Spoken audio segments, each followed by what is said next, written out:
I became the god of light. Welcome back, brave explorers of impossible worlds. We are excited to have you here to continue this odyssey together. Before we continue, everything you'll hear is pure fiction. So please don't try to replicate combat techniques at home. This wonderful story in all its rights belong to its brilliant original author. We are only the messengers of entertainment. Want another dose of adventure? Subscribe to our YouTube channel so you don't miss a single chapter. And if you can't wait, our Patreon has exclusive surprises you'll love. Chapter 1, I became the god of light. Great god of light, praise be to you, we come from you, and are holy because of you, radiance is your embodiment, the sky shines because of your joy. A group of primitive people, dressed in animal skin skirts, with greasy hair and faces painted with various colors, were led by an old man. They surrounded an altar more than 2 meters high, their bodies swaying wildly, performing a strange dance, and occasionally praying loudly. On the altar, a white stone the size of a fist, shaped like a pebble, was placed. Who is it? Who is speaking? Su-Yun gradually woke up from his daze, listening to the various prayers around him. A group of hairy, emaciated primitive people appeared before him, and he was confused. Who am I? Where am I? After a while, he gradually remembered everything. My name is Su-Yun, I am a modern person. Su-Yun remembered playing on his phone for a long time, and because he was too sleepy, he laid down on the bed and dozed off for a while. He thought he was just going to rest for a while, but he unknowingly fell asleep. Upon waking, he found a group of bare-chested, unkempt primitives, clad only in animal skin kilts, dancing around him. They were even uttering nonsensical phrases. As he remained bewildered, the dancing primitives gradually stopped. The previously enthusiastic atmosphere vanished completely. Have we failed? The old priest stared in despair at the motionless stone, his face filled with sorrow. We're finished. Without a god, we can't possibly destroy that monster outside the tribe. Hundreds of primitives wore expressions of utter despair. Cough, cough. The old priest covered his mouth with his hand, coughing violently. Looking at the bloodstains on his hand, his face paled further, his thin body swaying, so weak he seemed as if a gust of wind could blow him away. The tribal chief, adorned with vibrant feathers and taller and stronger than the other primitives, immediately looked at him with concern. Priest, are you alright? The old priest silently shook his head. The middle-aged, burly chieftain sighed and advised, Priest, please stop the sacrifice. It seems the god won't appear. Your health, you don't need to persuade me. The old priest shook his head. Although he too felt a pang of despair, his face remained resolute. I believe the god will one day descend. Why do you do this? The chieftain hesitated, wanting to say something. Chief, we believe in the priest. The previously despairing primitives interrupted him, looking at the priest with trust. A glimmer of hope appeared in their despairing eyes. We believe the god will definitely appear to save us. The chieftain was taken aback by this. You? The old priest turned, his face moved as he looked at them.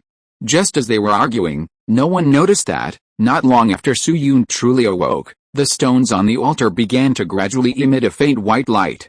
The light grew stronger and stronger. When someone accidentally discovered this, they exclaimed in surprise. My God! Look! The group of primitive people exclaimed in surprise, turning their heads to look at the altar. Their eyes were fixed on the stone on the altar, and upon seeing the light, they were stunned. Whether they were tribal chiefs or those who claimed to believe in the priest, they were all utterly bewildered and incredulous. Those who claimed to believe in the priest had only been comforting themselves. They knew in their hearts that the god would not appear. Their tribe was doomed to a miserable end. But now, the god had truly descended. They strained their eyes, staring intently at the glowing stone. Haha, it really happened.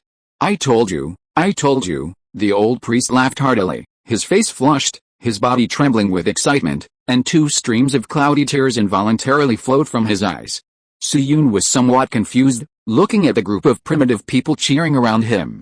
He thought somewhat bewilderedly, could it be, that the god is me? As he thought this, he also noticed that the primitive people were speaking a strange language, unlike anything he could understand. But the reality was, he could understand what they were saying. Before he could think any further, the primitive people made a new move. The great god has descended, quickly bring up the offerings, the old priest shouted excitedly. Su-Yun was stunned. In his confusion, he saw several strong primitive men carrying a middle-aged man who was bound with straw ropes and struggling desperately. As the middle-aged man saw them carrying him towards the altar, He seemed to realize something and roared in shock and anger. "What do you want to do? Let me go! Let me go! I am a member of the Ice Tribe. How dare you grab me, you damned bastards!" The middle-aged man kicked his legs and shouted. However, no matter how much he struggled or threatened, the primitive men carrying him did not waver in the slightest and continued to carry him towards the altar with unwavering determination. Gaining the favor of the god was the most important thing. The verbal threats of a mere enemy were not taken seriously by them. Seeing this, Suyun's heart skipped a beat, a sudden, inexplicable premonition washing over him. The middle-aged man stared at the glowing stone, his eyes widening in terror, his body trembling as he screamed, "Evil god!" Hearing his words, the primitive people's eyes flashed with anger, glaring at him in unison. The strong tribal chief immediately stepped forward, a stone knife in his hand, his eyes cold as he plunged it into the man's neck. Thud! The movement was swift and precise, blood spurting out instantly, some even splashing onto the chief's face, adding to his ferocious appearance. The primitive people released their grip, and the man collapsed, convulsing, blood gushing from his neck, slowly staining the yellowish-brown ground black. Suyun stood there, bewildered and helpless, staring blankly as a vibrant life suddenly vanished before his eyes, his heart filled with anguish. He had expected fear and disgust, but for some reason, he only felt a faint aversion. None of the negative emotions he anticipated arose. It was as if this whole thing was perfectly normal to him. Could it be? "I've become a pervert," Suyun muttered to himself. A transparent figure floated out from the dead man's corpse. "It's a soul," Suyun guessed in astonishment. This scene truly shattered his worldview, especially since he could see souls. He carefully examined the primitive people, but found that none of them had noticed the figure. It seemed only he could see it. The transparent figure looked blank, seemingly devoid of consciousness, and then, influenced by something, gradually floated towards Suyun. Chapter 2, I Am an Evil God. Upon contact with the light emanating from the stone's outer edge, the man's soul began to melt like a wax figure. Pain flashed across his face, but his eyes suddenly regained their clarity. "Please, spare me. Spare me." Realizing his predicament, the man pleaded. Suyun, barely understanding his own situation, had no power to save this man. Seeing his pleas were ineffective, the man's soul began to curse. "Damn evil god, you will die a horrible death. The great god of ice will avenge me. Just wait for our tribe's retribution." His expression twisted with madness. Hearing the words god of ice, Suyun's heart tightened, and he prepared to say something. However, before he could utter a word, the man vanished completely with a piercing scream. Suyun, the man's soul was transformed by the light into a wisp of inexplicable transparency, which then floated to the stone's surface in the blink of an eye and disappeared. The white light on the white stone then slightly intensified. The onlookers were initially startled, then erupted in cheers. In their eyes, this was clearly a sign that the gods had accepted their offerings, and might even be quite pleased with them. Suyun felt a cool sensation wash over him as he absorbed the substance, a wave of comfort washing over him. At the same time, fragments of memory suddenly appeared, rapidly unfolding in his mind. This primitive man was named Blackstone, a member of a tribe called the Ice Tribe. A few days ago, he had been ordered to explore, but encountered a powerful beast attack. Luckily, he escaped to a nearby location and inadvertently discovered this small tribe of a few hundred people. He was overjoyed. If he reported this to the tribe, they would send people to subdue the tribe, and he would be rewarded. However, in his immense excitement, he became careless and was discovered. The people of the small tribe caught him red-handed. Before he could even think of a way to escape, the scene from earlier unfolded. He was sacrificed to the evil god. Evil god? You mean me? Suyun's heart skipped a beat, half surprised and half doubting. I really am a god. He had initially had some doubts about the identity of a god, but now that even an outsider seemed to think so. Suyun suddenly felt a mixture of excitement and panic. He was excited because if it was really as he thought, then a god represented power and eternal life. Who wouldn't be excited and panicked if they suddenly became a god? However, several questions immediately echoed in his mind. How did I transmigrate? How did I become a god? Becoming a god only brought Suyun a brief moment of joy. He calmed down. He couldn't settle down until he understood these questions. Besides, now wasn't the time to be happy. Judging from this person's memories, the Ice Tribe was vast, with around 2,000 people. Compared to his own small tribe of a few hundred, it was utterly pathetic.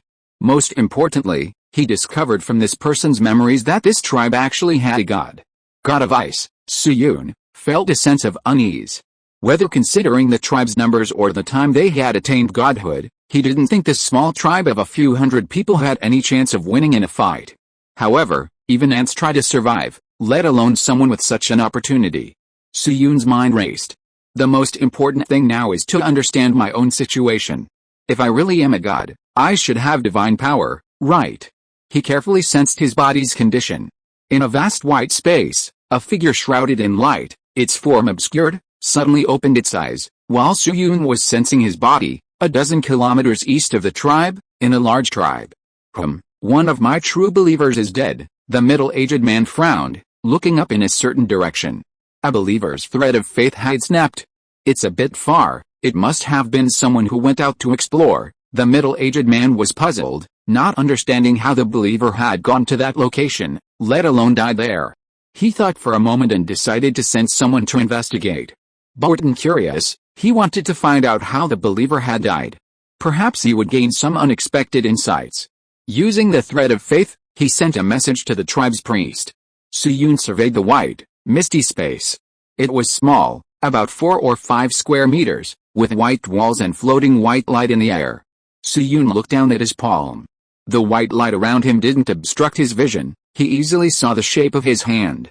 His palm was white, delicate, and perfect, yet possessed a masculine strength, like the most perfect thing in the world, without any flaws, only somewhat transparent, as if not solid. Even so, he was stunned. "This is my hand," Suyun exclaimed in amazement. If even his hand was like this, what about his appearance? Just thinking about it gave him a vague guess, but unfortunately, there were no mirrors or anything like that, so he couldn't see what he looked like. Without dwelling on his appearance, Suyun closed his eyes and sensed the inside of his body. He immediately sensed a surging power, and instinctively mobilized the power within his body. Suyun opened his eyes, and a soft white light shone from his raised hand. He then waved his hand, sending the ball of light flying. The moment it approached the white wall, the ball of light dissipated, failing to actually hit the wall. "I wonder how powerful it is," Suyun murmured to himself. Without a test object, he couldn't determine the strength of the attack. "Besides this power, I seem to sense something strange as well." He then focused his consciousness into his body. In a pristine white space, a round, 9-faceted, semi-transparent, reddish-brown crystal, like a diamond, floated quietly in the center. Faint lines connected the crystal, and within it, something seemed to be flowing. Suyun seemed to become the crystal, his perspective shifting, allowing him to see everything within the space. At the same time, a word inexplicably arose in his mind regarding this crystal: divinity. Chapter 3, Back to the Real World. The lines of varying thickness around the crystal piqued Suyun's curiosity. These lines constantly transmitted energy, accompanied by faint murmurs. Could this be the power of faith? Observing the thickest line, his attention subconsciously shifted to it. An aged old man's voice, broken and intermittent, echoed in his ears. "Finally, after more than 100 years of prayer, the God has finally appeared.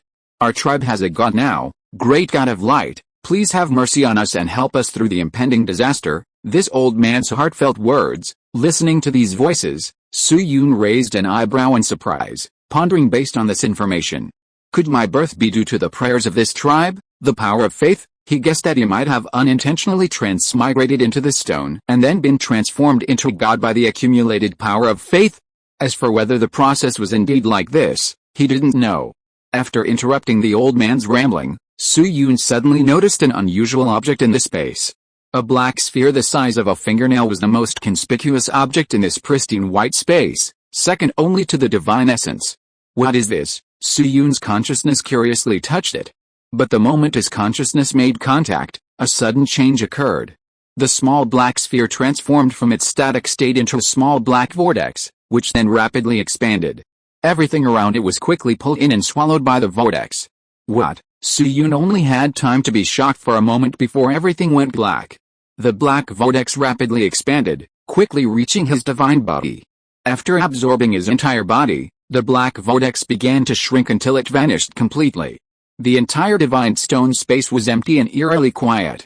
The primitive people who were still praying outside suddenly discovered that the light of the divine stone had disappeared, and they all panicked and were at a loss. In a room of about 10 square meters, a young man in his 20s lay quietly on his side.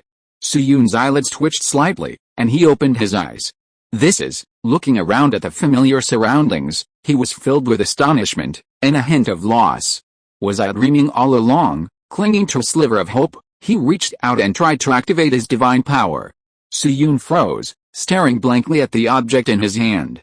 A ball of white light shone faintly, illuminating the surroundings. After a few seconds of silence, Suyun's body trembled with excitement, and a smile involuntarily appeared on his face. I really became a god. Haha, the divine power of the god of light was still there, which meant that he was also a god in the modern world. Just as Suyun laughed out loud, "Hey, what's wrong with you next door?" a middle-aged woman's complaining voice faintly rang out. Suyun's laughter stopped abruptly, and he closed his mouth in embarrassment. He had almost forgotten that there were people living not far away. They had probably heard him from their balconies. I almost got carried away. Suyun scratched his head, and after the excitement subsided, he calmed down and resumed his thinking. Wait. Something seems off. This is the real world. I can actually use divine power. Noticing this, a look of shock flashed across Suyun's face. This wasn't another world, it was the real world. Wasn't it said that there were no supernatural powers in reality? What the hell was this? Could there be another hidden side to this world that I just don't know about? Suyun fell into deep thought.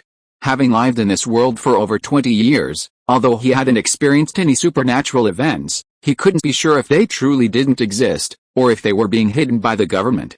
Some mysterious things were circulated online with great detail, often leaving him half asleep and half doubting. His understanding of this world was only a little over 20 years old, mostly instilled by others. The true nature of the world might surprise him. However, at the same time, another thought unconsciously popped into Suyun's mind. What if there were no supernatural powers in the real world? Then could he possibly be the only god in this world? Thinking of this, he perked up, his eyes shining brightly. Calm down, calm down. Suyun forced himself to calm down. Although dreams were beautiful, reality was often harsh. With his current strength, he didn't think he could manipulate the real world. Even without supernatural power, he was definitely no match for firearms. As the saying goes, times have changed, even the strongest god can be taken down with a single shot. He looked down at his fragile body and suddenly felt a strong sense of agreement with this statement. I need to keep a low profile and develop cautiously. I can't be reckless. Suyun remained calm. He didn't want to be humiliated before he could even show off. Neither a battle of supernatural power nor being investigated by special departments was what he wanted. It didn't fit his cunning nature. Only when he was stronger and had a clear understanding of the real world's true strength would he choose to reveal himself. Right now, the most important thing was to research his abilities and figure out how to improve his strength. Suyun looked down at his body again. My divine body has been fused into my physical body. Realizing something, he jumped out of bed and drew the balcony windows and curtains tightly shut. Standing before the bed, a thought struck him. He attempted to use his divine body's flight ability to lift his physical body into the air. Divine power surged, and Suyun's body erupted in a burst of white light, displaying considerable power. However, his form only swayed slightly before he ultimately failed. It seems my strength is still insufficient, he shook his head. Having failed in his experiment, he sat cross-legged on the bed and closed his eyes. Suyun channeled his consciousness into his body, and the next second he sensed the presence of another body. Transferring his consciousness into his divine body, he controlled it to float away from his physical form. In an instant, a blinding white light shone forth. The entire room was bathed in a white glow. Enveloped in soft white light, a sacred and perfect divine body, its features obscured, appeared in the room. If there had been any outsiders present, they would have gasped in astonishment. Immediately place him in the position of a deity. He might even be confused with some other being. Simply put, his appearance is so utterly incapable of inspiring any blasphemous thoughts, even his holy white light makes them feel ashamed of their own in comparison. Suyun floated to the air in front of the bed. At this moment, his perfect eyebrows furrowed. The instant he appeared, he felt discomfort, and his divine power was rapidly depleting. I'm so weak. Even my mere appearance causes discomfort, Suyun thought in astonishment. He thought, perhaps he was the weakest god? Maybe even that god called Loki was stronger than him. At this moment, A strange feeling arose in his heart. In a moment of divine clarity, he suddenly felt that perhaps it wasn't time for him to be born yet. Could it be? Suyun's expression changed, and he quickly shifted his attention to divinity. Chapter 4, The physical body gradually becomes divine. Gazing at his divinity, half-stained crimson, he fell into thought. Could this color represent the level of my divine essence? If so, how do I upgrade it? Is it faith? Suyun guessed that only when the crimson color completely covered his divine essence would he become a fully developed god, and he wouldn't even feel uncomfortable just appearing. Faith was, in his opinion, the most likely way to increase his strength, since the divine power within his body was transformed from the faith power transmitted through those threads. If he increased the number of believers, he believed his strength would improve. Suyun briefly experienced the feeling of flight, then floated back to his physical body with a touch of regret. His divine body slowly merged into his physical body, the white light gradually disappeared, and the entire room returned to normal. Suyun opened his eyes and moved his body, then noticed something unusual. My body is changing, now. He noticed something he hadn't felt before. He felt a strange change in his body, as if influenced by his divine body, gradually altering itself. A gentle energy flowed from the divine body to every cell of his body, like a constant, side-effect-free tonic. Suyun had a feeling that his body was being slowly assimilated by the divine power of the divine body, becoming increasingly inhuman, and even gradually changing into the appearance of the divine body. Thinking of this, he hurriedly ran to the bathroom, stood in front of the mirror, and examined his reflection. The young man in the mirror had medium-length black hair, and his appearance was clean, refreshing, and pleasing to the eye, the kind that wouldn't attract attention on the street. In short, an ordinary, unremarkable face. His skin has become a bit whiter, and he's become a little more handsome. Suyun looked his face from side to side and suddenly noticed that his originally yellowish skin tone had become slightly whiter, and even the shape of his face seemed to have changed. He knew this was definitely not an illusion, the divine power was at work. He was becoming more and more handsome.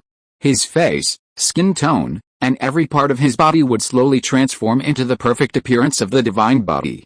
Compared to this, Asian sorcery is simply pathetic. Suyun couldn't help but complain. Although he hadn't seen the appearance of his divine body yet, he knew it would be absolutely monstrous. The kind of person who would be so captivating that people couldn't look away, who would cause traffic accidents on the street, who would stop in awe, then gather around to take pictures and drool, the kind that appealed to men, women, young and old alike. Thinking about this, Suyun's scalp tingled, and his eyes darted around nervously. If he really became like that one day, he could forget about developing his abilities in a sneaky way. Not only would he be followed whenever he went out, but there might even be lunatics who wanted to break into his house and take him down with them. This might sound unbelievable, but there are all sorts of people in the world, and this possibility was quite high. Even celebrities in the real world have had similar experiences, let alone someone like him, whose divine appearance could easily surpass that of celebrities and couldn't possibly be naturally born. Fortunately, this kind of change probably can't be completed in a short time. I'll just have to think of a way later, Suyun said, scratching his head with some worry. But the biggest change at this stage should be my aura. Aura is a complex concept, but it definitely exists. Even if an ordinary person and a nobleman wear the same clothes, their spirit and energy will look different. Suyun realized that his demeanor had completely changed. Even though his appearance hadn't changed much, the overall feeling he gave off had transformed. He stared blankly at the transparent mirror.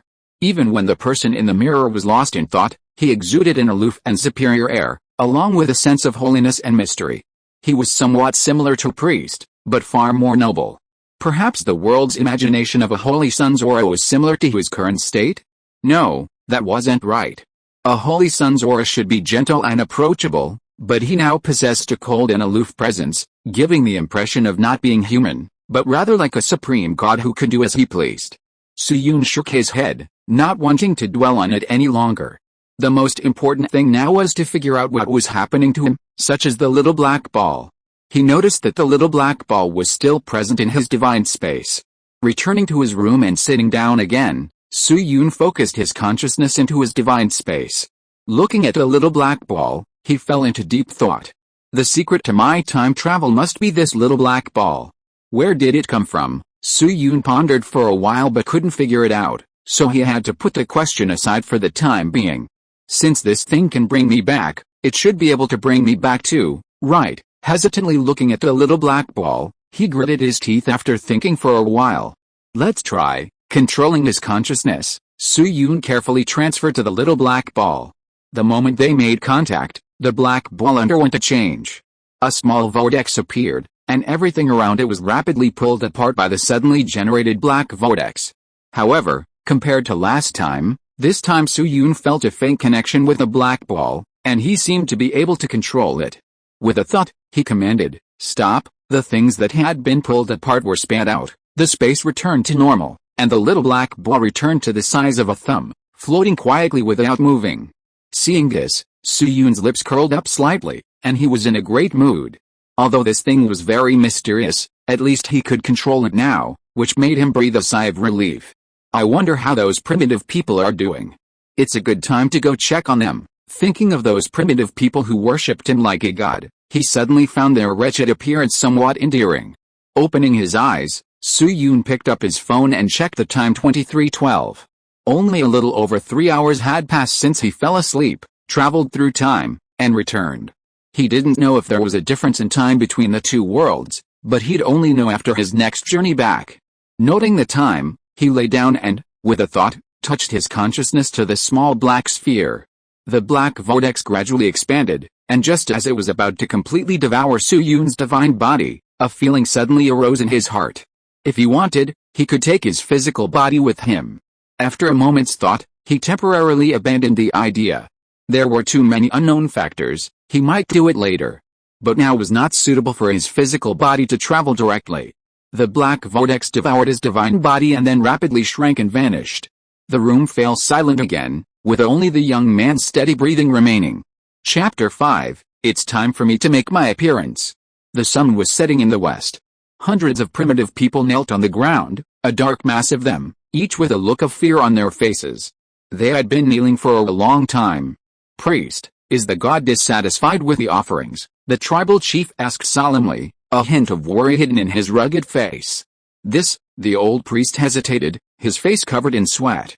He wasn't sure if the god was truly dissatisfied with the offerings. However, he guessed that this was highly likely, since the light from the sacred stone had disappeared shortly after the offerings were accepted. "The god is probably dissatisfied with the quantity," he said, half guessing and half vaguely, then asked, "Are there any more offerings?" "The outsiders are all gone." The tribal chief shook his head, then hesitantly offered a suggestion, "I'll go and get some live animals." A burly man kneeling beside the chief suddenly spoke up, "Chief, sacrifice me to the god." Hearing this, the chief and the priest initially thought they had misheard, their eyes flashing with surprise as they looked at him. The other primitive people who heard the conversation also turned around in astonishment. "Anyway, I won't live much longer." The burly man, pale-faced, touched his severed left arm and smiled weakly. "To return to the embrace of the gods is an honor for me." As he spoke, his breathing became heavier and more rapid. The man's left arm was severed at the shoulder, wrapped in green herbs, but it still emitted a disgusting, rotting odor, with whitish flesh still faintly visible. The chief's eyes deepened as he stared intently at him. Ever since the monster had severed his left arm a few days ago, he knew that Mao wouldn't live much longer. The fact that he had lived this long was already beyond his expectations. Usually, tribespeople who suffered such severe injuries rarely survived more than half a day. Mao, being strong and robust, could still hold on for a few more days, but it seemed that Mao's condition hadn't improved. Had he already had a premonition? Meeting Mao's gaze, a trace of reluctance flashed in the chief's eyes, then turned into determination, and he was about to speak. But before he could speak, the divine stone, which had lost its luster, suddenly shone again. The old priest and the chieftain looked over immediately, their excitement palpable. A look of shock flashed across the spear-like face, while the other primitive people's eyes widened, their fear subsiding. A black vortex abruptly appeared within the divine stone space. Su-Yun looked at the somewhat familiar white space and breathed a sigh of relief. Previously it was just a guess, but now it was confirmed. This little black ball could indeed traverse between two worlds, and he couldn't help but feel a surge of joy. With this ability, he felt much more confident facing this unfamiliar world. Let's see how those primitive people are doing. Thinking this, Su-Yun turned his gaze to the outside world. What he saw there stunned him. Not only had the number of people outside increased, but a dense mass of them were kneeling. He had only been back for a short time. How could so many changes have occurred? It seems that time truly is different in both worlds, Su-Yun confirmed. Although he hadn't determined the exact time ratio, it was clear from the scene that time in this world flowed much faster than in the real world. God, please forgive our mistakes. Next time we will offer even more sacrifices and will never disappoint you again. The old priest led the way, respectfully kowtowing. As soon as he finished speaking, the other primitive people followed suit, bowing their heads. This old man, Su-Yun shook his head speechlessly, muttering strangely, "Does he think I'm not satisfied? One sacrifice isn't enough." From the old man's words, he easily guessed the reason. As for another human sacrifice, forget it. Although he now somehow doesn't feel negative emotions when people die in front of him, he still feels a slight aversion. It's best to avoid this if possible. He's not an evil god. If he frequently accepts human sacrifices, he has reason to believe that in this mysterious world, he might one day be transformed into an evil god. Faith power, at present, seems to be the correct path to improvement. Great God of Light, please help us eliminate the monsters threatening our tribe. Su-Yun, who was deep in thought, noticed this sentence, and his brows furrowed slightly. Something is threatening this tribe. From the memories of the man named Blackstone, he knew that monsters would appear in the darkness at night, reaping lives. Had this tribe offended such a thing? After only a moment's thought, Su-Yun made a decision. He already considered the people of this tribe as his own, and naturally, he couldn't let that unknown thing continue to harm them. Su-Yun's gaze fell upon the uneasy faces of the primitive people outside after they made their request. He smiled gently. "As you wish." A pleasant voice, tinged with indifference, suddenly emanated from the divine stone. The voice echoed quietly in the peaceful tribe, causing everyone who heard it to pause, their eyes widening. The group first looked around, and then, realizing they weren't the only ones who had heard it, and that it wasn't a hallucination, they all cried out in surprise. The voice of God. God, it's God. The primitive people were absolutely certain that this was definitely the voice of God. Compared to the voices of the tribe's people, the voice of God was far too special. That kind of pleasant, detached voice was so unique that they knew immediately upon hearing it that it was definitely not something a member of the tribe could produce. Not to mention the meaning hidden within that voice. Once they realized it, they were all excited. God had promised to help them destroy that monster. They no longer had to worry about people dying every day, living in fear. In fact, with the help of God, they might not even have to worry about other monster attacks anymore. In an instant, the eyes of the tribe's people became excited. Even those who had been disappointed too many times and had begun to doubt the existence of God were no exception. "Huh?" Su-Yun, observing the changes in the primitive people, suddenly exclaimed in surprise. Sensing something, he hurriedly channeled his consciousness into the divine space within his body. As soon as he entered the divine space, he was astonished by the changes produced by the divine core. The crimson divine spark, which originally occupied about half of his divine spark, had shifted slightly upwards, becoming a little over 60% crimson. With this change, Su-Yun felt his divine power increase by about 20%, and a look of joy appeared on his face. As long as the crimson spark occupies a little more, my strength will continue to improve. Not only that, Su-Yun had a premonition that once the crimson spark completely occupied his divine spark, his strength would undergo another qualitative leap. Or rather, at that time, he would be a fully developed god. His current level was like that of a child compared to an adult. After sensing the increase in his strength, he turned to look at the threads of faith. The number of threads has increased. The original 240-odd threads had suddenly increased to a little over 300. This meant that those who hadn't yet believed in him had actually come to believe in him simply because of his words. Indeed, primitive people are so simple and honest, Su-Yun exclaimed. If this were a modern person standing here, expecting them to believe in you without offering some benefits would be wishful thinking. People's hearts are scattered. Modern people are not so easily fooled. Looking at the number, Su-Yun secretly calculated and realized that if he added about 200 more people, the crimson color would definitely fill the entire divine core. Besides the increase in the number of lines, he also noticed that some of the originally thin threads had become thicker. Through his senses, Su-Yun discovered that the faith transmitted by those thicker lines was of a higher quality. Because of this, although his upper limit of strength hadn't increased, the quality and quantity of his divine power had increased slightly, which was equivalent to a slight increase in strength and endurance. It's a pity there are only a dozen or so thick lines. They're not very useful, but a waste to discard them, Su-Yun lamented. The thickness of the lines represented the level of faith of those people. If all 300 people became thick lines, his raw strength would definitely double. Suddenly, a flash of inspiration struck him, and his eyes lit up. Since these people's level of faith wasn't high enough, why didn't he try to improve it? These were primitive people, their level of faith was definitely easy to improve. Instantly, various thoughts rapidly popped into Su-Yun's mind, and the corners of his mouth unconsciously curled upwards. Subconsciously glancing at his clothes, Su-Yun pouted in dissatisfaction. With a sudden thought of divine enlightenment, his clothes rapidly transformed, gradually becoming snow-white and oversized, until a completely new garment appeared on him. It was a robe with an open collar that rose straight to his cheeks, adorned with the golden magadama patterns on both sides of the collar, and slightly oversized white sleeves that hung at his sides, exuding an overall air of mystery. Looking at this robe, a replica of the robe of the six paths from the real world, resembling something from an anime, Su-Yun felt somewhat satisfied. Glancing at the kneeling primitive people outside, he smiled slightly. Now, it's my time to make my appearance. Chapter 6, Appearance and Arrival. The sacred stone on the altar suddenly shone brightly. The primitive people were astonished, staring blankly at the altar enveloped in light, not knowing what had happened. The old priest vaguely guessed what was going on, his body trembling with excitement. Before they could react, an even more dazzling yet gentle light appeared. A figure dressed in exquisite white robes, enveloped in light, slowly emerged from the sacred stone. The darkness that descended at dusk was slowly dispelled and covered by the light emanating from this figure. The entire altar and everything outside was submerged in light, the white light enveloping the primitive people, adding a touch of purity and a gentle warmth to the gradually cooling environment. Su-Yun floated quietly in the air, his white robes fluttering gently. Such a sacred and lofty figure caused the primitive people who witnessed this scene to gape slightly, all of them in shock. God! God! Someone stammered to themselves.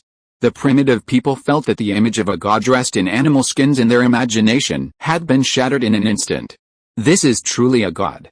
Compared to this figure, their limited and narrow imaginations were utterly unworthy of the word God. Even reflecting on their previous thoughts, they felt secretly ashamed. The great god of light, the old priest gazed at the god in the sky with fervent admiration. The god's overall appearance instantly made his faith in the god even more devout. The other primitive people were the same, each one staring fervently at the dazzling figure in the sky. Although they couldn't see the god's face clearly, it didn't affect them at all. The hazy figure that was vaguely revealed was already enough to amaze them, adding to the god's mystique.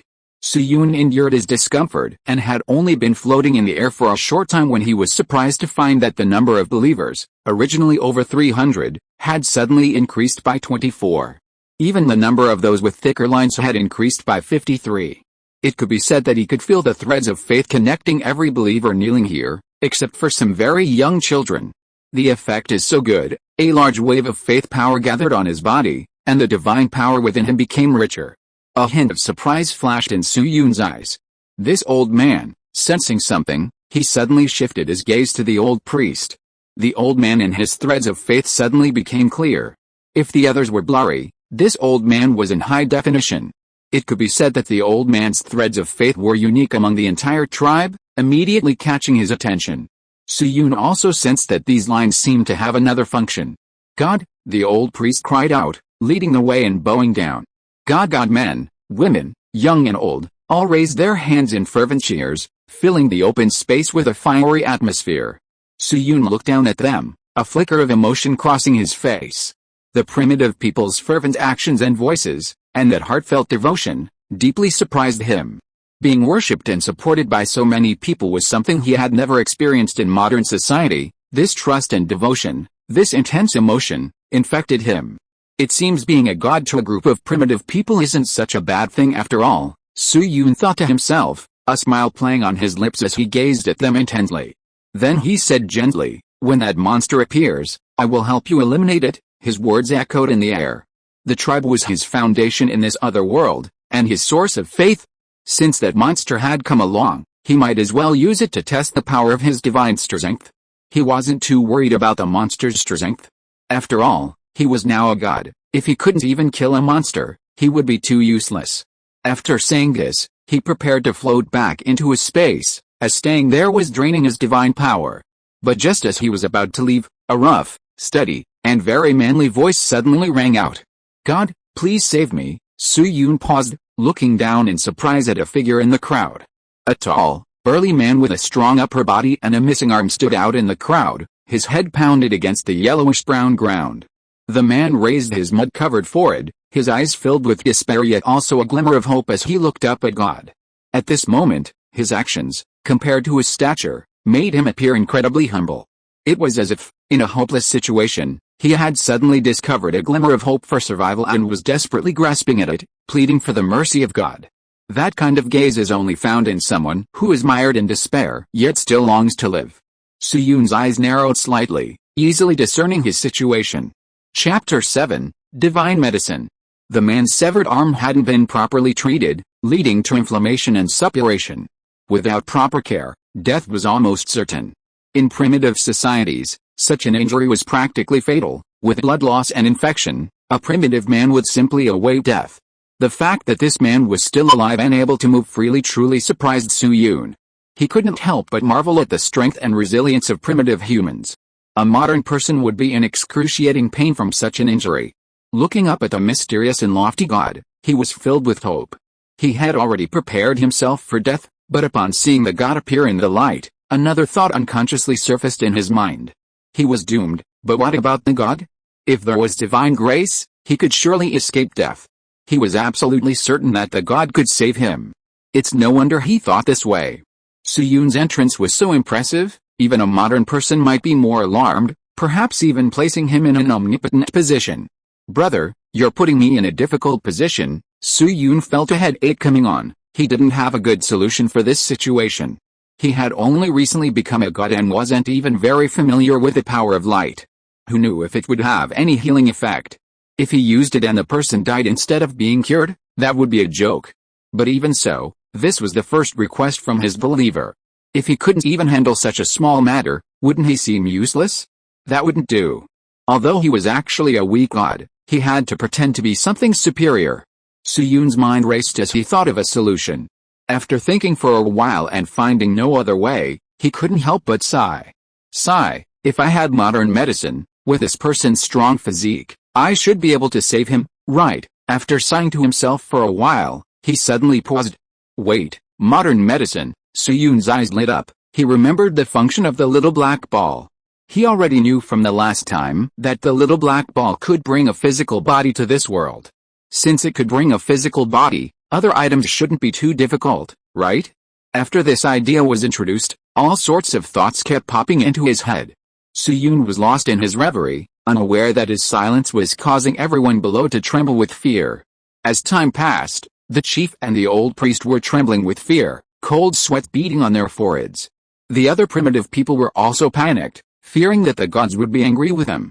Mao's eyes, which had been full of hope, slowly cooled, the light in his eyes gradually dimmed, replaced by despair.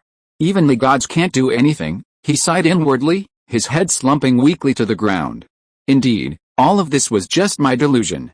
I am a person who deserves to die, so why struggle? Deathly aura gradually crept onto his face. Anyone who saw him at first glance could tell that he wouldn't live much longer. God, I'm sorry, I offended you, Mao said lifelessly, bowing his head. The chieftain and the old priest exchanged a glance and sighed. They weren't too surprised by the outcome. Although the god was powerful, surely healing injuries was beyond his authority? The god, though a great god of light, was now vying with death for a life. The two looked at the spear with pity and shook their heads. The spear's words startled Su-yoon, who snapped back to reality. The spear gave a bitter laugh. He had naturally noticed the chieftain and priest's gazes. His eyes unconsciously swept to his waist, focusing on the stone dagger there, and a thought popped into his head. Since he was going to die anyway, why endure a little longer? Why not just die now? Perhaps he could return to the god's embrace. Thinking this, his hand unconsciously rested on the stone dagger. Su-yoon watched the burly man, who seemed to have lost his will to live, his brow furrowing slightly. He was puzzled as to how the man's spirit had changed so drastically in the blink of an eye. However, he didn't think too much about it.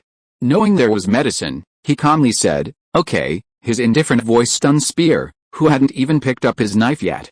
What did you say? You agreed. He looked up in disbelief. The fact that a god could heal his leader and the old priest, along with the other primitive people, was astonishing. Staring at the dying spear, they were all shocked. A god can actually heal spear. Is this the power of the god of light? Various astonished thoughts arose in the minds of the primitive people, their gazes towards the god becoming even more worshipful. Seeing the fervent emotions of the primitive people, Su-Yun inwardly felt a sense of foreboding. He knew these primitive people had misunderstood something. Did they think he could heal this man directly? Thinking this, alarm bells rang in his mind. He keenly sensed the danger of losing face. To correct the primitive people's thinking, he looked directly at Spear. I have indeed agreed to your request, but don't be too happy yet. Whether you survive or not depends on you, Su-Yun said calmly. I will give you the medicine within 2 days. As for whether you can live after using it, that's up to you. To prevent this person from dying later, he had been frank about the matter beforehand. Even if the person unfortunately died afterward, it wouldn't be his problem. He had done his best. He had even taken into account the time difference between the two worlds, so he had given them 2 extra days to prepare the medicine. With this person's robust physique, he should be able to last a few more days, right? As his voice fell, the primitive people did not show the disappointment he had expected. Mao is so lucky to be tested by the gods. Yes, something bestowed by the gods. Do you think it might be some kind of divine medicine? This kid is really lucky, the crowd discussed among themselves, and no one thought anything of it. Instead, they marveled at Mao's luck, and even an old man looked on with envy. That's right, it was the old priest. The old priest felt his weakened body and looked at Mao with envy, jealousy, and hatred. If only God could grant me divine medicine, he muttered to himself, gazing up at the gods, and made a decision. He would serve God even more devoutly. If God were pleased, I will certainly not disappoint God's expectations. Mao clenched his fists, thinking excitedly. The deathly pallor on his face vanished instantly, replaced by a radiant glow. Su-Yun, with his sharp ears, overheard everything the tribe's people said. Listening to these simpletons, Su-Yun's eyelids twitched. Really? I really think so. With so many people twisting his words, Su-Yun began to doubt his own belief. And Mao? If he hadn't seen that Mao was genuinely injured, he would have thought Mao was faking illness. Is this guy an animal? Such a serious injury. And his complexion changes so quickly. Did he graduate from a Sichuan opera troupe? Su-Yun thought to himself. If you are listening to this novel on a channel other than Fanfic World, it means it was downloaded and re-uploaded without effort. We warmly invite you to visit our channel, Fanfic World. There you will find the original version of this story and many other novels of various genres. We look forward to seeing you dive into a world of incredible novels. Chapter 8, Drinking Blood and Eating Raw Meat.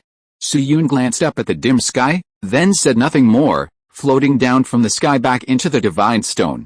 Seeing the divine stone lose its light, the primitive people weren't panicked this time. Instead, they breathed a slight sigh of relief. The pressure the gods had placed on them was simply too great.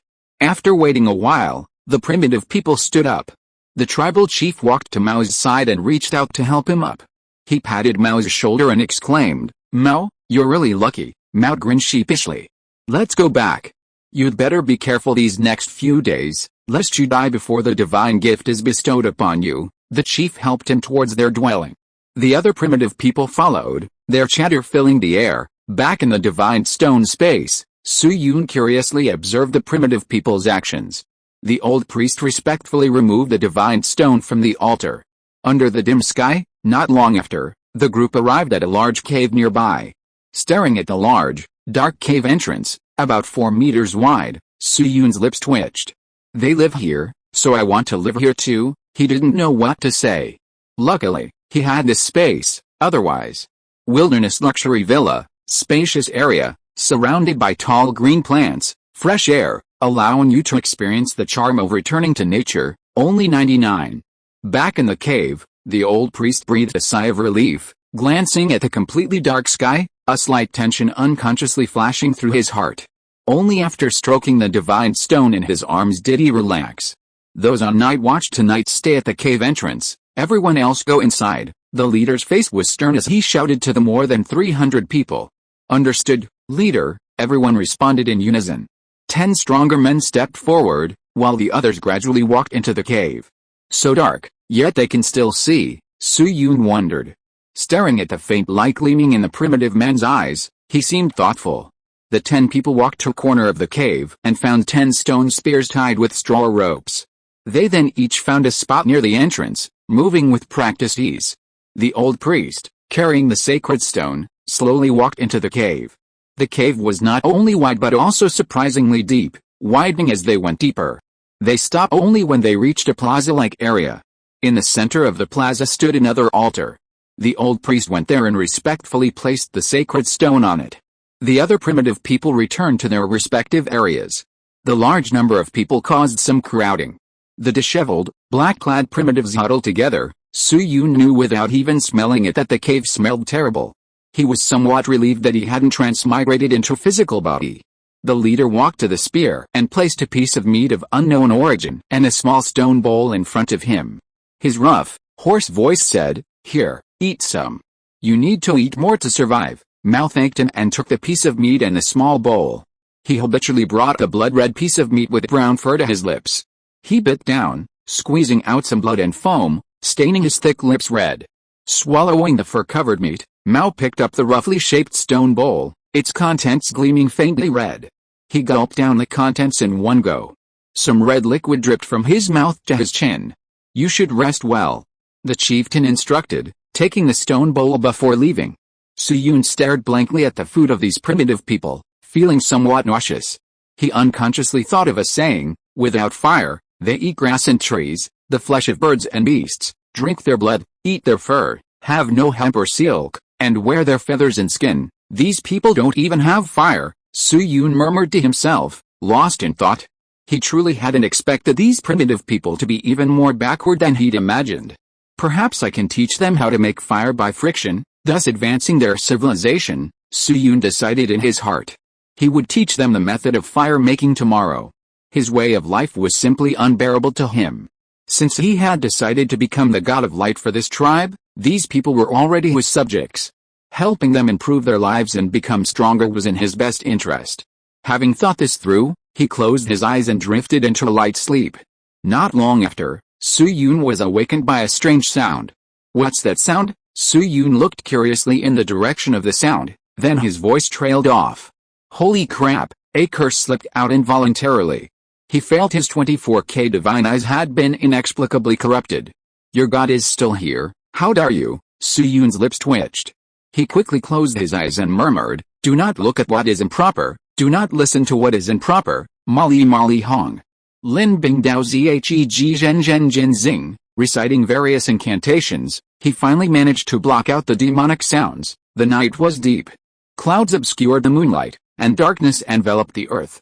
More than 4 hours had passed since they returned to the cave.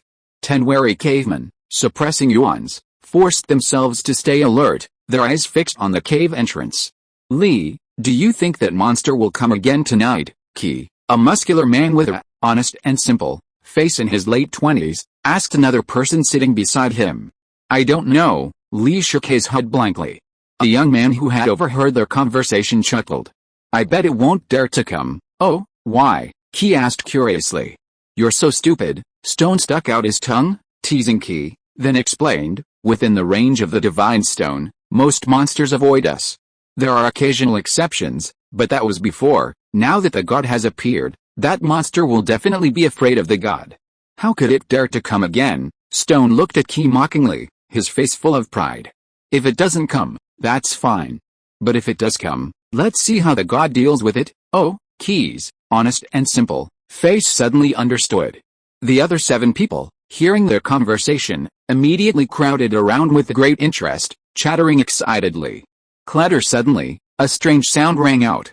"Something's up." Li was the first to react. Everyone was startled, gripping their stone spears tightly and staring intently at the cave entrance. Clatter clatter, a small, furry beast leaped out from a short distance away, appearing at the cave entrance. Upon seeing it, everyone unconsciously breathed a sigh of relief. Chapter 9, God, Save Us. Thank goodness, it was just a small wild animal. Stone patted his chest in relief, complaining, "Li, you're always so jumpy." Li's expression didn't change much. "It's always better to be careful, I'm actually hungry. You guys wait here, I'll go kill this beast and share some with you later." Stone said excitedly, grabbing a stone spear and charging towards the small beast. Don't, Lee frowned, but before he could finish speaking, Stone had already run off. Seeing this, he couldn't help but have a bad feeling. I hope I'm just overthinking it. The other men also frowned, but thinking that they were so close, nothing should happen, and besides, it was too late to stop him now. The 9 men gripped their stone spears tightly, fearing something might go wrong. Stone nimbly approached the small beast, his face full of excitement. The small beast, which looked like a pika, seemed startled and immediately tried to jump back, sensing the danger. Stone wasn't about to let it escape. With a low shout, he hurled the stone spear at the little beast. Thud, the spear struck the beast with perfect accuracy, and it groaned in pain, unable to move. Stone happily pulled out the spear, carrying the furry little creature back home. Nothing unexpected happened, much to the relief of the other 9. Back in the cave, Stone saw their expressions and scoffed. You guys are too cowardly, don't do that again. Lee frowned. What's there to be afraid of? Nothing happened, did it? Stone smirked, holding up the little beast. This little thing looks quite plump, Key exclaimed curiously, walking over to Stone's hand to examine it. That's, Stone smugly swung the spear. Thud, the spear suddenly curved, piercing Key's muscular chest, drawing blood instantly. Stone, you, Key cried in disbelief. He gripped the wooden stick attached to the stone spear tightly with both hands, resisting the force of the stone and preventing it from piercing his chest further. Fortunately, the stone spear wasn't too sharp, or he would have been dead. The other 9 were stunned, taken aback by the scene. My hand moved by itself, Stone stammered, his expression filled with panic. Watch out, the monster is coming, Lee reacted instantly and shouted.